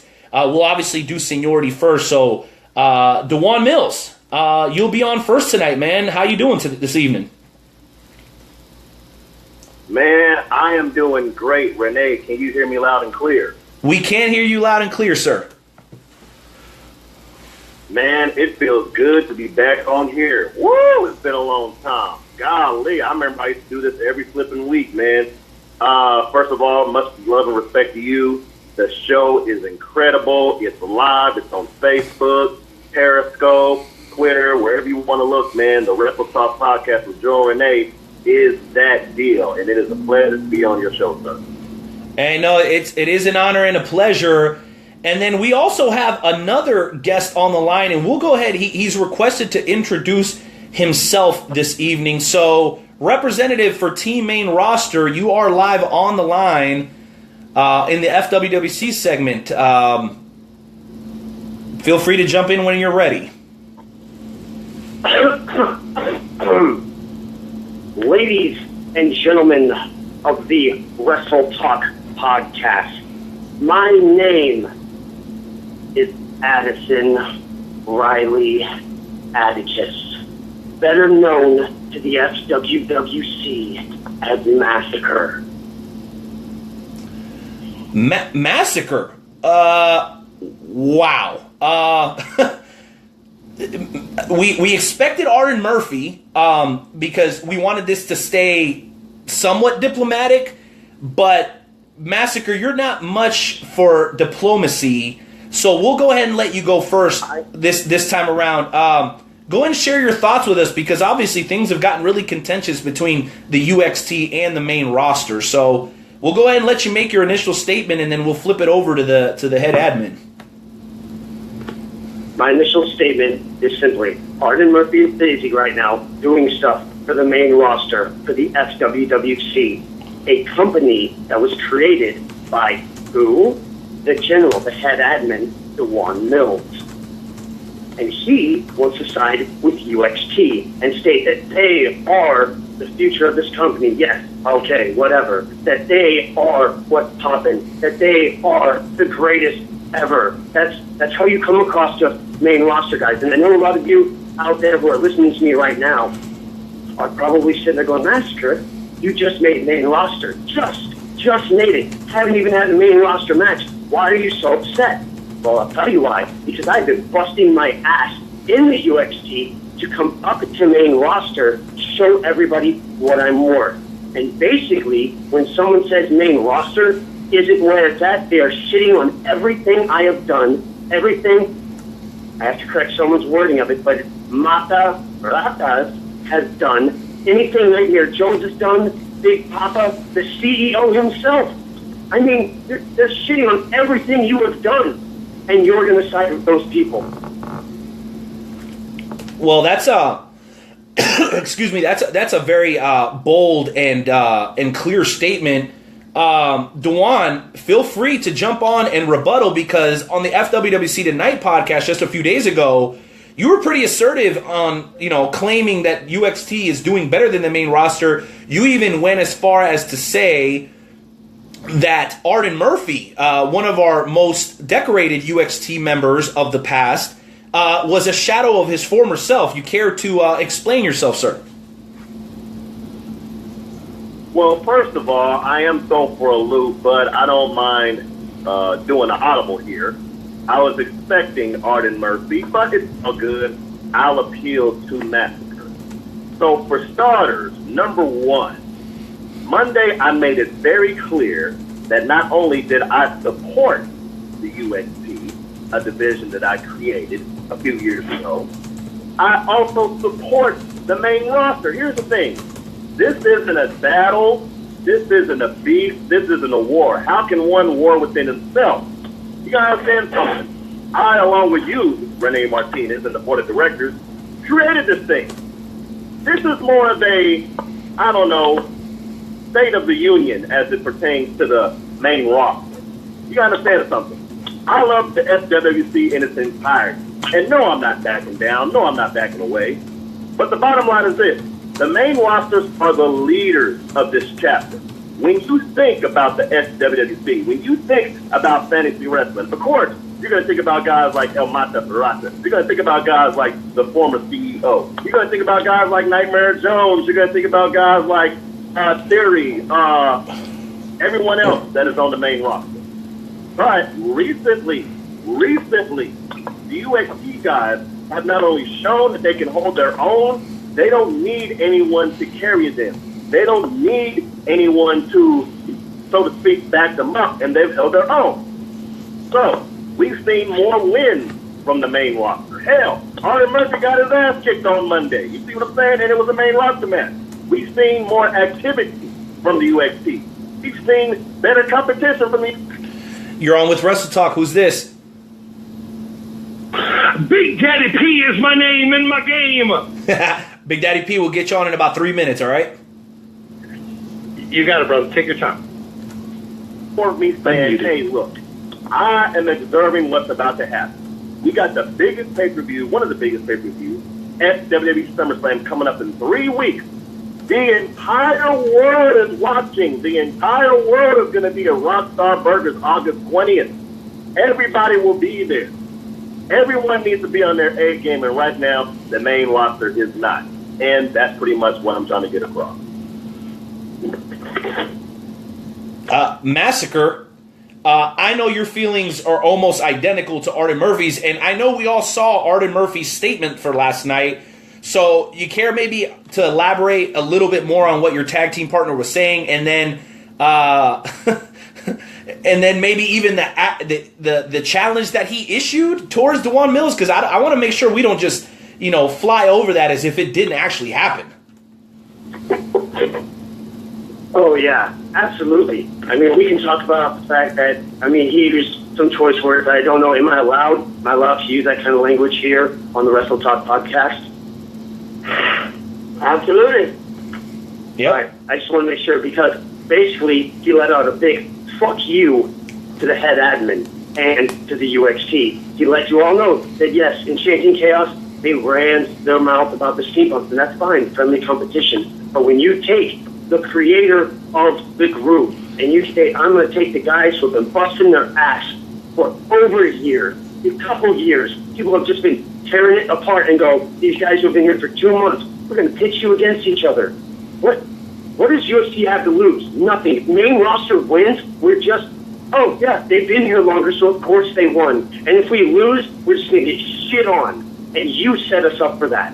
The guy who created this group and is supposed to show the most respect for the guys who have been the mainstay since the beginning, guys who have fought their way to where they are now, are going to get shit on if something happens and it can't be pulled off. And if you're talking about the challenge that was put out there about Arden Murphy wanting to take on whoever it was, if you wanted to take on the CEO himself, I do have something to say, because on Monday night, on the Fantasy Wrestling or the FWWC tonight, you stated something. You said the only way CEO or Dewan Mills would come out of retirement if someone drove down to you. Well, let me say something. My entire time in UFC, not once did I ever see you drive down to us. Not once did I see you stick up for us. When we were going through the same shit, we stood our ground for ourselves. That's what we did. You know what? It was like Arden Murphy said, you were the dad we'd want to punch in the mouth. I'm frankly happy that dad never showed up for me. I'm glad you didn't have the chance to walk out on me. You never showed up. That was fine. That was perfect for me. But all I'm saying is, maybe you should show up once. How about you come to us? You come to us. You come to us main roster guys. Why should I have to take a trip to you? I want the CEO anytime, any place, anywhere. Prove you're here for us. Show up. Show up. You showed up when Battle Cat wanted to run his mouth. You showed up for a promo competition when you had a chance to win gold. To stand up. Stand up for something. Stand up for yourself. I'm calling you out. Arden Murphy has called you out. Where are you? Let's try to do whatever the hell you want. Let's get it on. Old man. Yeah. So, Dewan, the gauntlet has been laid and the challenge has been issued. Do you have a response to that or Arden Murphy's message to you last night? Okay, let's get something perfectly clear here, because I'm sick and effing tired of living in this guy's shadow. I need everybody listening to me right now across the world, across Wrestle Talk. My name is Dewan Mills, okay? The CEO is a mere character that I portrayed earlier in the years of this group. So when you're talking to me, you're not talking to the CEO. You're not talking to Don Juan. You are talking to Dewan Mills. The CEO is retired. The CEO isn't coming back unless there's a special stipulation. So from here fucking on the rest, my name is Dewan Mills, the head admin. Now that we got that out the way, you done pissed the head admin off. This is not a fucking character. This is a guy that puts on a damn suit. Why doesn't Whoa. How about the one is here? The one is here. And trust me, you don't want that. I'm not a character. I'm not some gimmick. I can shut this shit down if I wanted to. Let's try to do whatever the hell you want. Let's get it on. There'll be no FWC tonight. Hell, there'll be no Wrestle Talk with Rene. I have the fucking power. I can set this in. Oh, whoa. Okay. Sorry. Listeners of the Wrestle Talk podcast. Wow. Oh my good. Listen. This is what we do. The FWWC is the world's greatest fantasy wrestling group. No arguments. Wow. We're going to go ahead and send those men to their corners, and they're going to settle their differences on the FWWC page on Facebook. You can find out more about us at the WrestleTalkPodcast.com. Slide over to the FWWC tab. We need some snippets of truth upon this situation, because those two guys, had they been in the same room, I don't think anybody would have had the opportunity to shut us down. I think we would have been broke down and out of business. I think things would have gotten a little bit out of control. So you guys both will have 30 more seconds to come in and make your closing statements before we get to our buddy Big Daddy P. And I just ask, guys, do you kiss your girlfriends, moms, and daughters with that mouth? Please try to keep the profanity to a minimum if at all possible. We'll go ahead and start off with Dewan Mills. Your closing statement, sir. Again, I apologize for the language. But here's the whole deal. Again, sorry for the language. I have that much passion for this chapter. I have that much passion for this group. And honestly, I don't like being antagonized. I don't like being challenged. So, if Arden Murphy, our Massacre, wants to meet me at Rockstar Burgers for SummerSlam, I will be there, and I'll have the entire UHC roster behind me. Because this is my group, this is my chapter, and I will support whoever the hell I want to. You guys got a problem? Meet me August 20th, Rockstar Burgers. Dewan Mills, no gimmicks, no games, all me, and that's a shoot. All right. Massacre, your closing statement. If I'm a little leery to ask you to do that, but you're entitled, so go ahead. We got Addison, Riley, Atticus. We have Massacre, and then we have the man behind them both. A man who comes out in front of the camera, just like Arden Murphy and the man behind Arden Murphy, and we speak our minds because we simply don't care what we say, because we are going to get our point across, and if it gets us fired, it gets us kicked out of a group, or get something shut down, all we did was prove the words we stated were right. Wow. We're sick and tired of busting our asses, and other people who are doing less, I don't want to say less than what we've done, but have not done what we have done, getting more praise than we have. And I will say one thing, Dewan, you did give us praise tonight, but when you started it off on the FWWC tonight, you didn't give main roster praise then. You shut them down. You made them the lowest of the low by saying the guys in developmental are just crushing them. And you know what? There are some matches that have happened and they've gotten beat, but wins and losses, yeah, they're here. But you know what? History is what this has been built on. And if you crap on history, you are crapping on the guys who built it. A character of yours included. That's it.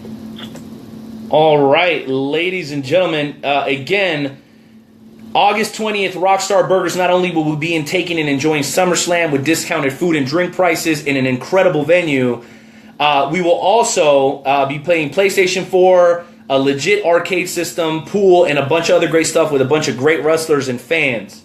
But we will also have some fantasy wrestling matches going on, and as you guys can tell, there's not all that much fantasy to this fantasy group, so make sure you go to WrestleTalkPodcast.com, slide over to the FWWC tab, and find out more information on that. And as of you guys all know, we would not have the website if it had not been for our friend Perry Hartman and the folks over at Painter's Dream Productions. So, Nightmare Jones, we're done with that segment, so let me have back Joe Lance. Let's go hit Big Daddy P's music real quick and briefly get into some snippets of truth this evening.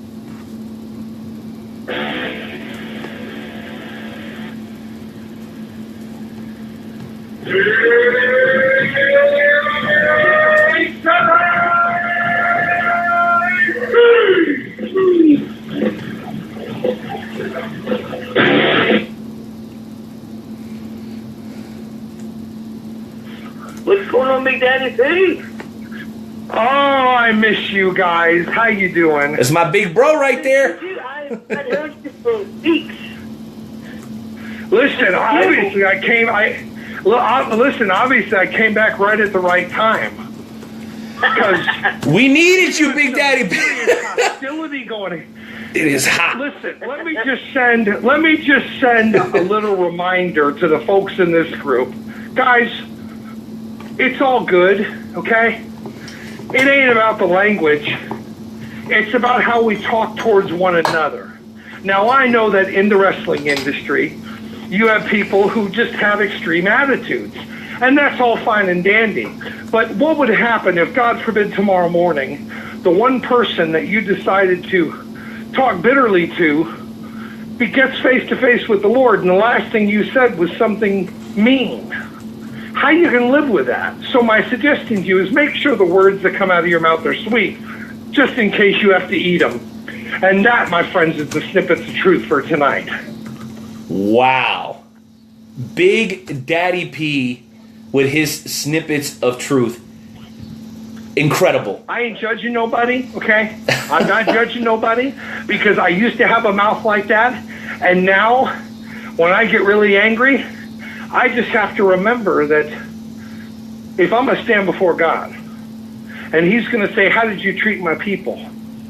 Well, that includes when Big Daddy P was a heel. And when Big Daddy P was a heel, he was firm because he was GM of TAP. But I never, ever said anything to someone that I was worried about, that if those words had to come back to me, like if my kids heard them, how would I feel? So, I mean, it's all good, but this is fantasy wrestling, so I get it. It's part of what we do. But in the end, guys, life is short. And I love you guys, and I missed you. I know I've been so busy with work and cramped with everything, but I'm glad I could be on tonight, and I hope that I don't think we have any prayer requests, but I got a prayer request. Well, we had the one from our we did have the one that I sent over to you earlier in the week from our girl, Sam Joner, that she had an aunt going into surgery. So if you can hit us with that, Big Daddy P, we'd be very, very grateful to you. Absolutely. Father God, we thank you so much for this opportunity to come before you. Father, you know everything about Sandra's aunt and everything that's going on there. We know that we're past that time now. Father, I also want to pray for my dear friend Chad, who has opened up his store for me to teach every Wednesday night.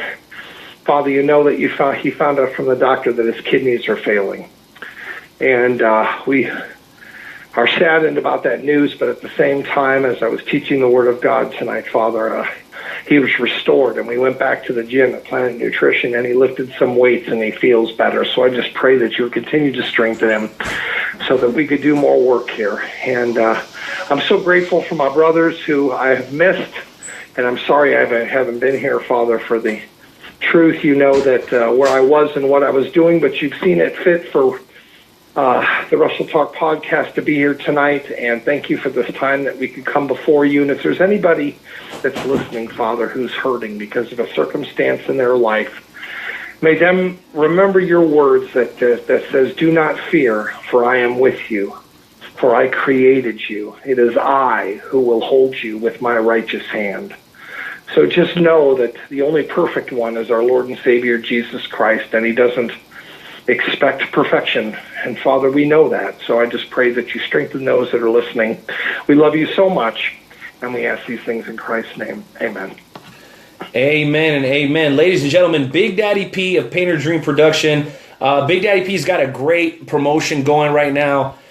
He's actually looking for people that would be interested in having a website developed. If you need information on that, let me know. I can help you. And if you can help him solicit some business, there might actually be some cash in it for you as well. Again, paintersdream.com for more information on our boy Big Daddy P. Nightmare Jones, you know, we've got about 22 minutes left in the show. We're waiting for our buddies, the Hooligans, to call in. But, I mean, wow. I mean, I am just totally blown away by everything that we've seen here. And before we let Big Daddy P go, we got to ask him. I know he's a big fan. Oh, and I believe he just dropped. Okay, we're going to throw it back to Big Daddy P there, but unfortunately, he had to go ahead and leave us. But, man, it's been such an incredible show so far. I honestly don't even know where to go from here. So let's start with the most recent happenings first. Nightmare Jones, your thoughts on the the huge altercation that we had between Dewan Mills and, I guess in this case, Kenny Mills on the FWWC segment. Oh my goodness! I mean, these two gentlemen, they both have a passion for the fantasy wrestling group, and you know, it's just, I can tell you right now, I have never seen Dewan Mills act like that. Like, I don't think I've ever even heard the guy say a cuss word. And for him to go off like that. It's pretty serious. It was crazy. I mean, it really was. And, you know, as I sit here and try to think of exactly where this is all coming from, I think a lot of it has to do with the fact that, you know, he basically talked down on probably one of the hottest guys that we've seen in the FWWC here recently. You know, Arden Murphy is a guy that has performed here to the highest level since arriving. And for Dewan to say you were better when you were in UXT, and for him to put over the UXT guys, which they deserve it because they're very hardworking, but for him to say, hey, these guys are better than what we're seeing on the main roster, well, yeah, generally speaking, I get what you mean because there's some people on the main roster that are not quite as active. But the bottom line is this. You have to find a way to give respect on both sides of the equation, and I can understand how people get heated because they're so passionate. But I think both sides are right, but I think both sides have taken a pretty rough path in trying to get their message across to everybody else because in all honesty, I think both sides of the roster are absolutely killing it. They're absolutely killing it. And if anyone has anything to say about that, come to my office and see me because I've been here almost as long as the creator himself. And I can tell you, some of these folks that are being called part-time or some of these main roster guys that aren't getting the credit that maybe that they deserve, well, they've been here for 2 years. And when they were in UXT and when they were developing, they were doing exactly what you're doing now. And if they continued that, would there even be any room for your promos on the page? I mean, just think about that. We would have such an inundation of stuff up on the page that we would never see it. So it almost makes sense for the main roster guys to take a bit of a step back so that the UXT guys can put in that time and get the exposure that they need because you may not see Big Papa Kurt but once a month or maybe even once a week. But guess what? Everybody knows who he is. He's established himself. And as far as the UXT guys, I can't take anything away from them because they are making some of the main roster guys look bad. And that's why I totally understand where Dewan Mills is coming from. Those are just my thoughts. Nightmare, let's go ahead and see if we can get our buddy Luke Roberts back on to help us close out the rest of the show. It looks like maybe the hooligans drank a little bit too much whiskey tonight and maybe forgot or got a little bit tied up in what they were doing to be able to give us a call tonight, though. There is no shade. We understand things happen, and we will try to reschedule them. But at this point, we're coming towards the last 15 minutes of the show. And, okay, cool. All right, never mind. Just got a message trying to follow up, make sure we got everything in line here.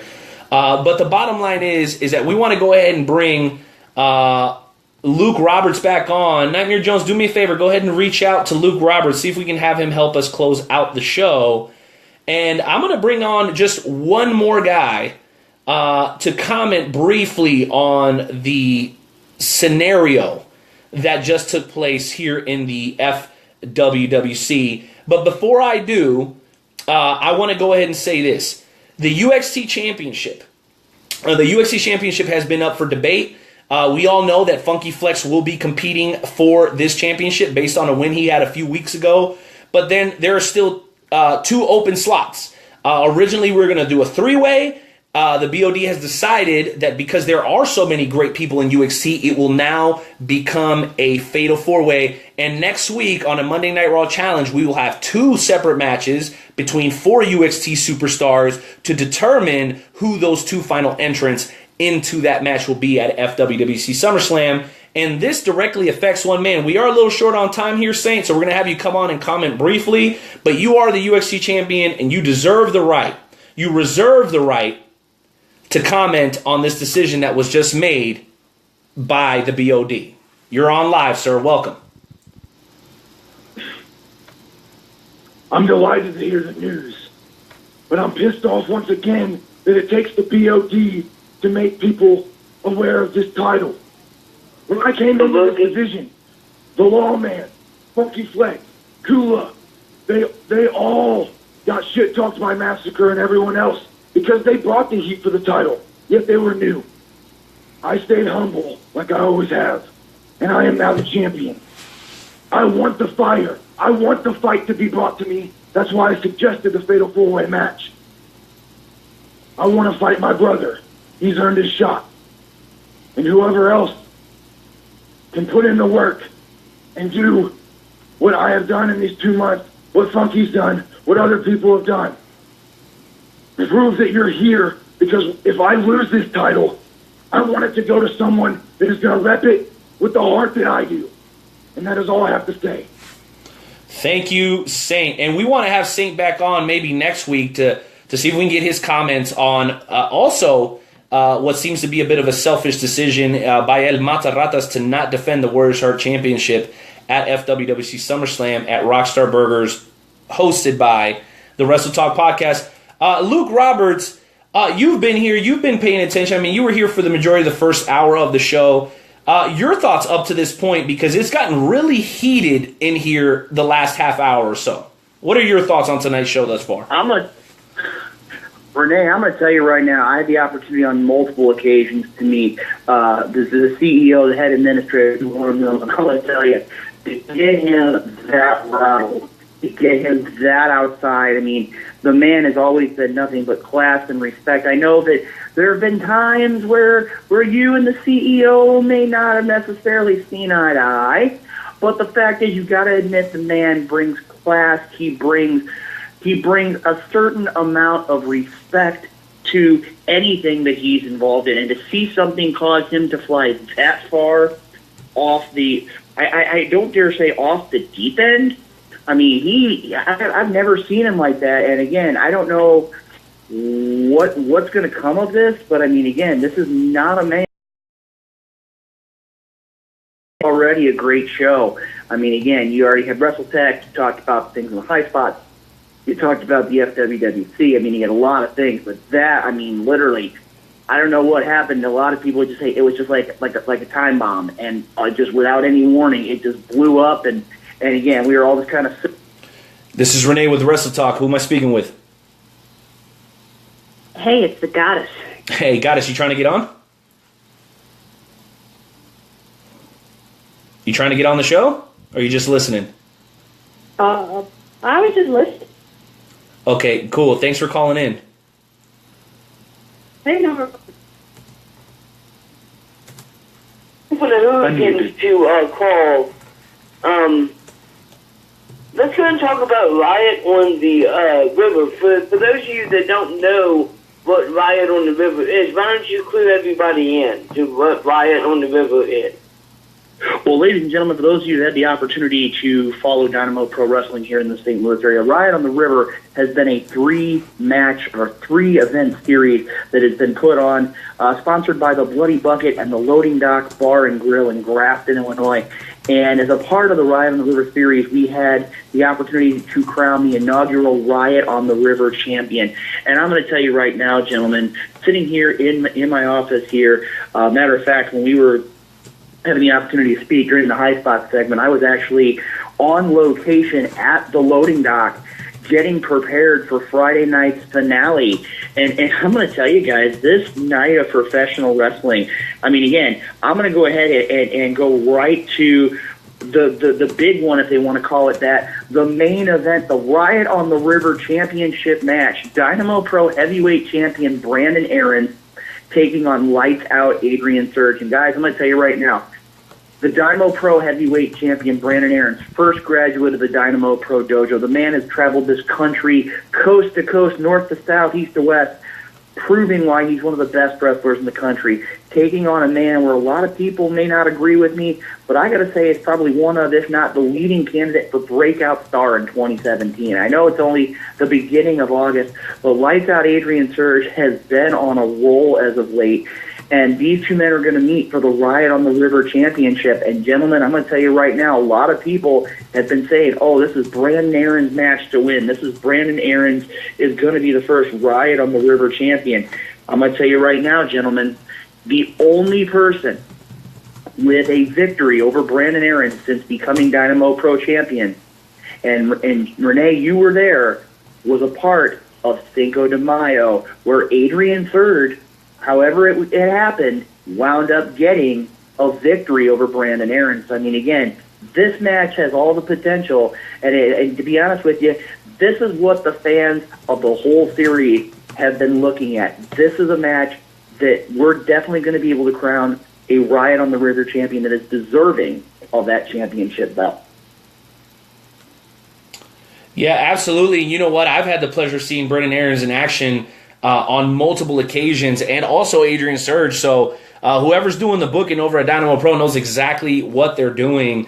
But I'm curious to know, Luke, you guys recently unveiled a new Dynamo Pro Heavyweight Championship. Can you tell us a little bit about the thought process that went into developing the championship and why you guys felt it was time to revamp the belt?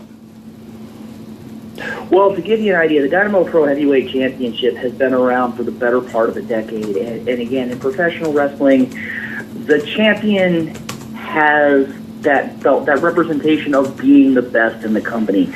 And to give you an idea, I've had the opportunity to see, and again, Dynamo Pro had a championship belt for a number of years.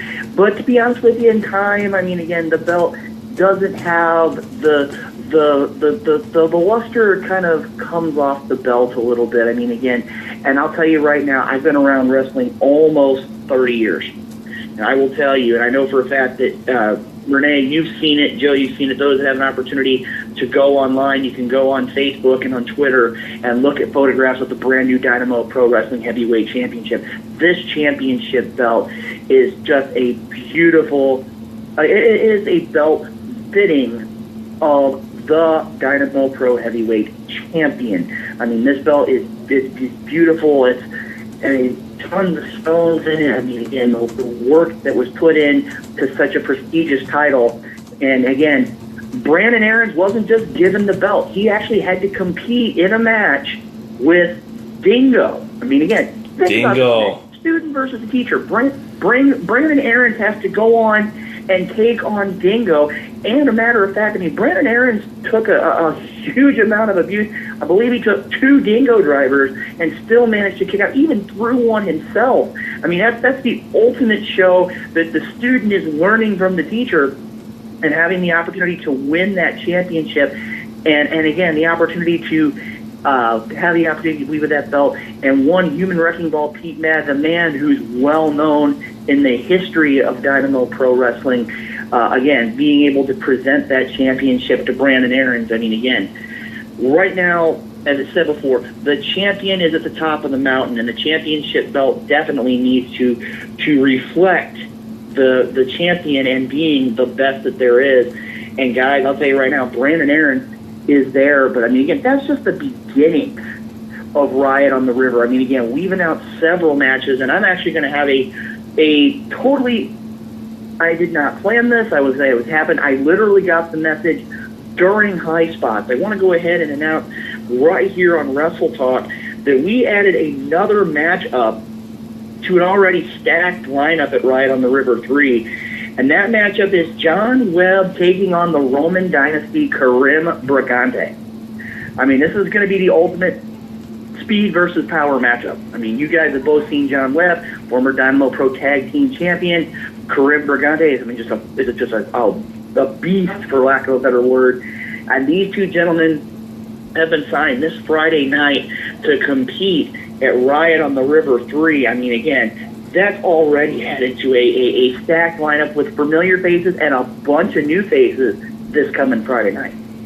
Well, that sounds really, really exciting, and we do want to apologize to those who are tuning in tonight to hear from the Hooligans. We're obviously going to do what we can to figure out exactly what's going on with those guys and then reschedule them to have them back on the show. But we cannot close out this show without a Wrestle Talk podcast game show challenge. And for the very first time ever, yours truly will be hosting, and Luke Roberts will face Nightmare Jones. Are you two men ready to throw down and have a showdown? I think I'm ready to go. Again, it's kind of last minute, but gentlemen, I'm more than ready to go. If you guys are ready, Joe, I think it's time, sir. It is time. I am ready. Hold on. No, hey, listen, Joe, I got you, man. All you need to do is prepare yourself mentally and physically, because this match is going to be hard-hitting. Before we hit the music, let me give you guys the rules to the contest. This will be a multiple-choice answer question. We will go back for a few questions. Let's just say best 3 out of 5 will be the winner. That way, everybody gets a turn to go first, and everybody gets a turn to go last. Does that sound fair to you, gentlemen? That works for me. Okay, cool. Now, I know you guys weren't expecting this. We're doing it somewhat on the fly, so I want you guys to try your very best, because if I'm not mistaken, this is the first time that you two guys are going head-to-head in one of our game show challenges, right? I think it's the first time I've gone head-to-head with either. Well, no, I did it back. I think it is the first time with Joe, but again, it's not the first time I've been involved, Rene. All right. So, for all intents and purposes, Luke has the advantage because he's done this before, but at the same time, Joe is usually the host, so he's got to have somewhat of an advantage. As far as I'm concerned, this is the showdown of a lifetime. This is Warrior versus Hogan, Austin versus Rock. So, without further ado, ladies and gentlemen, let's get into this week's edition of the Wrestle Talk Podcast Game Show Challenge.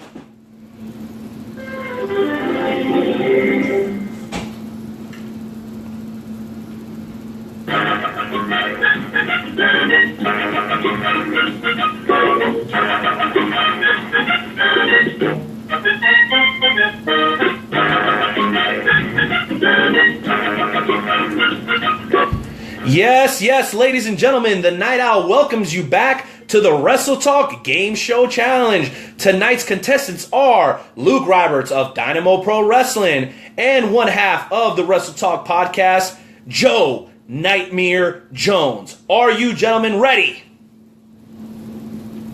Let's do this. Let's do this. All right, since we usually let our guests go first, Luke Roberts, the first question will be posed to you, Nightmare Jones. You have the opportunity to steal the point if Luke Roberts fails to answer the question correctly. How does that sound? It sounds lovely. All right, this quiz is pertaining to SummerSlam's most thrilling moments. Question number 1. In the first singles main event in SummerSlam history, the Ultimate Warrior retained his title by defeating Rick Rude in a steel cage match.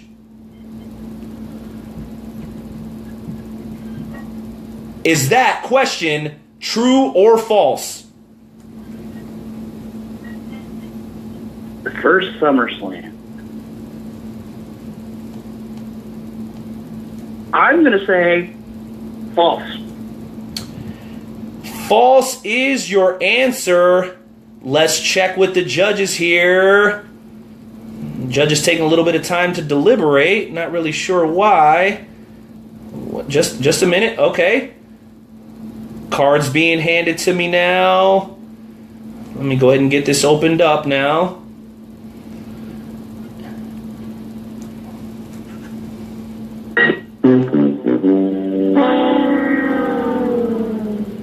All right, since it was a true or false question, Nightmare Jones, you do not reserve the right to steal the point. But here is your question. Well, obviously. But question number 2. Triple H retained his World Heavyweight Championship title against Nash, Shawn Michaels, Goldberg, Chris Jericho, and Orton, while Angle defeated Brock Lesnar in a separate title match at a previous SummerSlam competition. Is that statement true or false? I'd have to say false. False. Waiting for a response from the judges here. And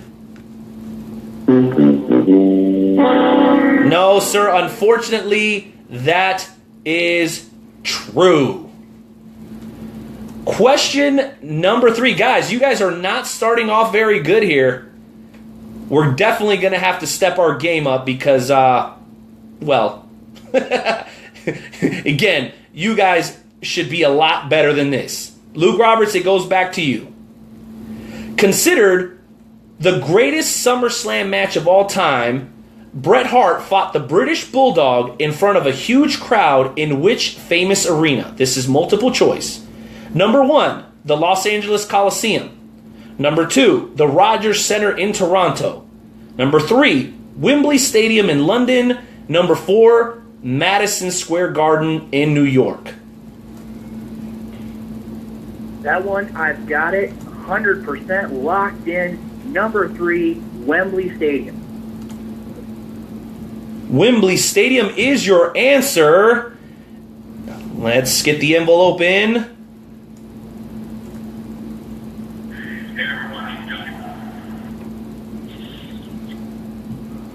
All right, sounds like you got that one correct. Luke Roberts, you are up by 1 point in this competition. Well done. Nightmare Jones, your opportunity to tie this competition up. Who? Name the superstar who has main evented SummerSlam in the last 5 years, stretching from 2012 to 2016. This is also a multiple choice question. Number 1, Roman Reigns. Number 2, The Undertaker. Number 3, Brock Lesnar. Number 4, John Cena.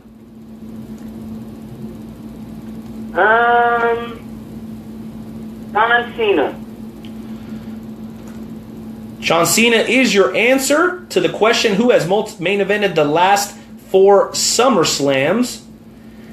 Waiting for the results here.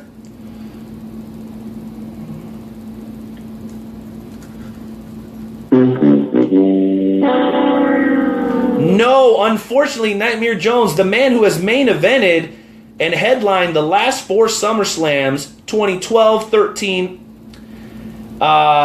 15, and 16, is one Brock Lesnar. Very, very unfortunate. So, this very last question goes to Luke Roberts. So the very best you can do here, Joe, is tie it up if Luke Roberts gets this wrong. Okay, here we go. Luke Roberts, are you ready? I'm ready as I'll ever be. All right, here we go. The question is, other than Triple H, who was the last person to special guest referee a match in a SummerSlam main event? Again, other than Triple H, who was the last person to special guest referee a SummerSlam main event. Your choices are Bret Hart, Stone Cold Steve Austin, Shawn Michaels, or Jesse the Body Ventura. Oh, that's a tough one. You said, can you repeat the question? Yes, other than Triple H, who was the last person to special guest referee a SummerSlam main event. Bret Hart, Stone Cold, Shawn Michaels, Jesse Ventura. Oh, even reading it a second time, it's kind of got me on pins and needles here. I'm gonna have to go with I'm gonna go with a long shot and go with Jesse the Body. Jesse the Body. The then Minnesota governor, Jesse Ventura, who had been a special guest referee for the first main event in 1888 and then returned in 99 to do the same. Luke Roberts, that gives you an additional point and also awards you with a victory tonight on the Wrestle Talk Podcast Game Show Challenge.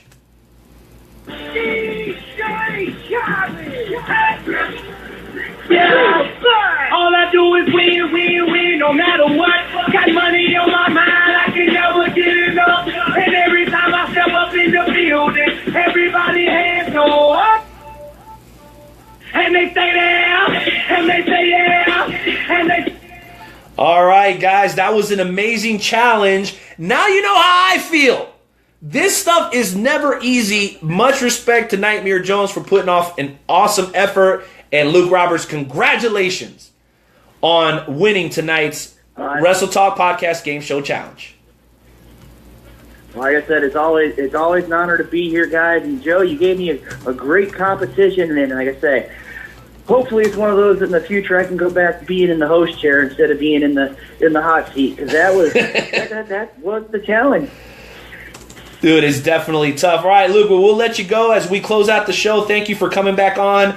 And we promise, guys, to do everything possible to work out our scheduling conflict with the Hooligans and have them on the show very, very soon. Thank you very much, Luke Roberts. We'll talk to you soon. Not a problem, guys. All right, Nightmare Jones, I know we've had a tremendous show tonight, man. Tell us, any closing thoughts? Holy crap. That was an amazing, amazing, amazing show. From everything from Duran and Kenny Mills getting into it to just Brandon Lewis. I'm upset we didn't have the Hooligans on, but we will get them on. Trust me, it will happen.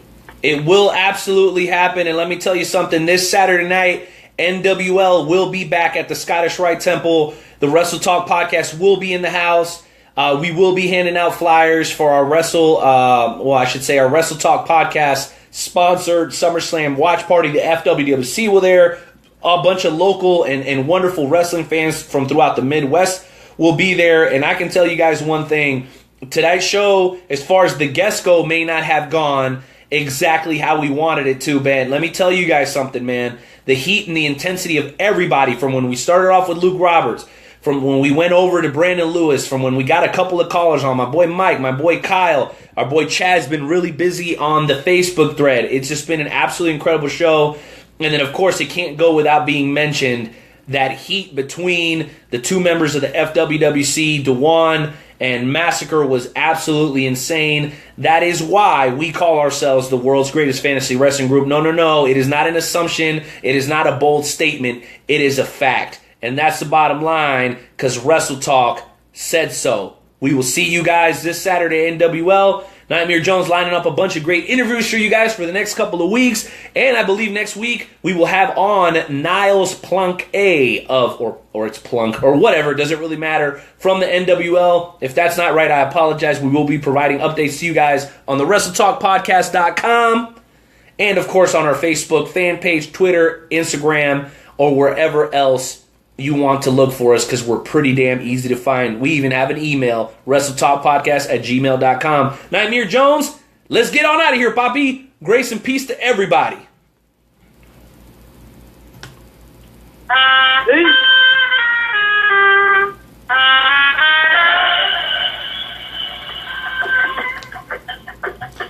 All right, to all my people on the feed, thank you guys for being here. I know some of you guys stuck in there all the way through. Thank you, Periscope/Twitter. Thank you guys that have been here the whole show. I know I already said that. I hate being redundant, but it's been a wonderful show. We will get the Hooligans back on. We will continue to have the very best guests of independent and professional wrestling that you could ask for. And remember, man, none of this would be possible without all of you, the members of the Wrestle Talk podcast family. It's time for me to get to my family. And special shout out to my boy Jay Savage, Ring of Honor, KCX, many more, man. Just remember, whatever you do, guys, live life to the savagest. We are out, baby. Have a good night, everybody.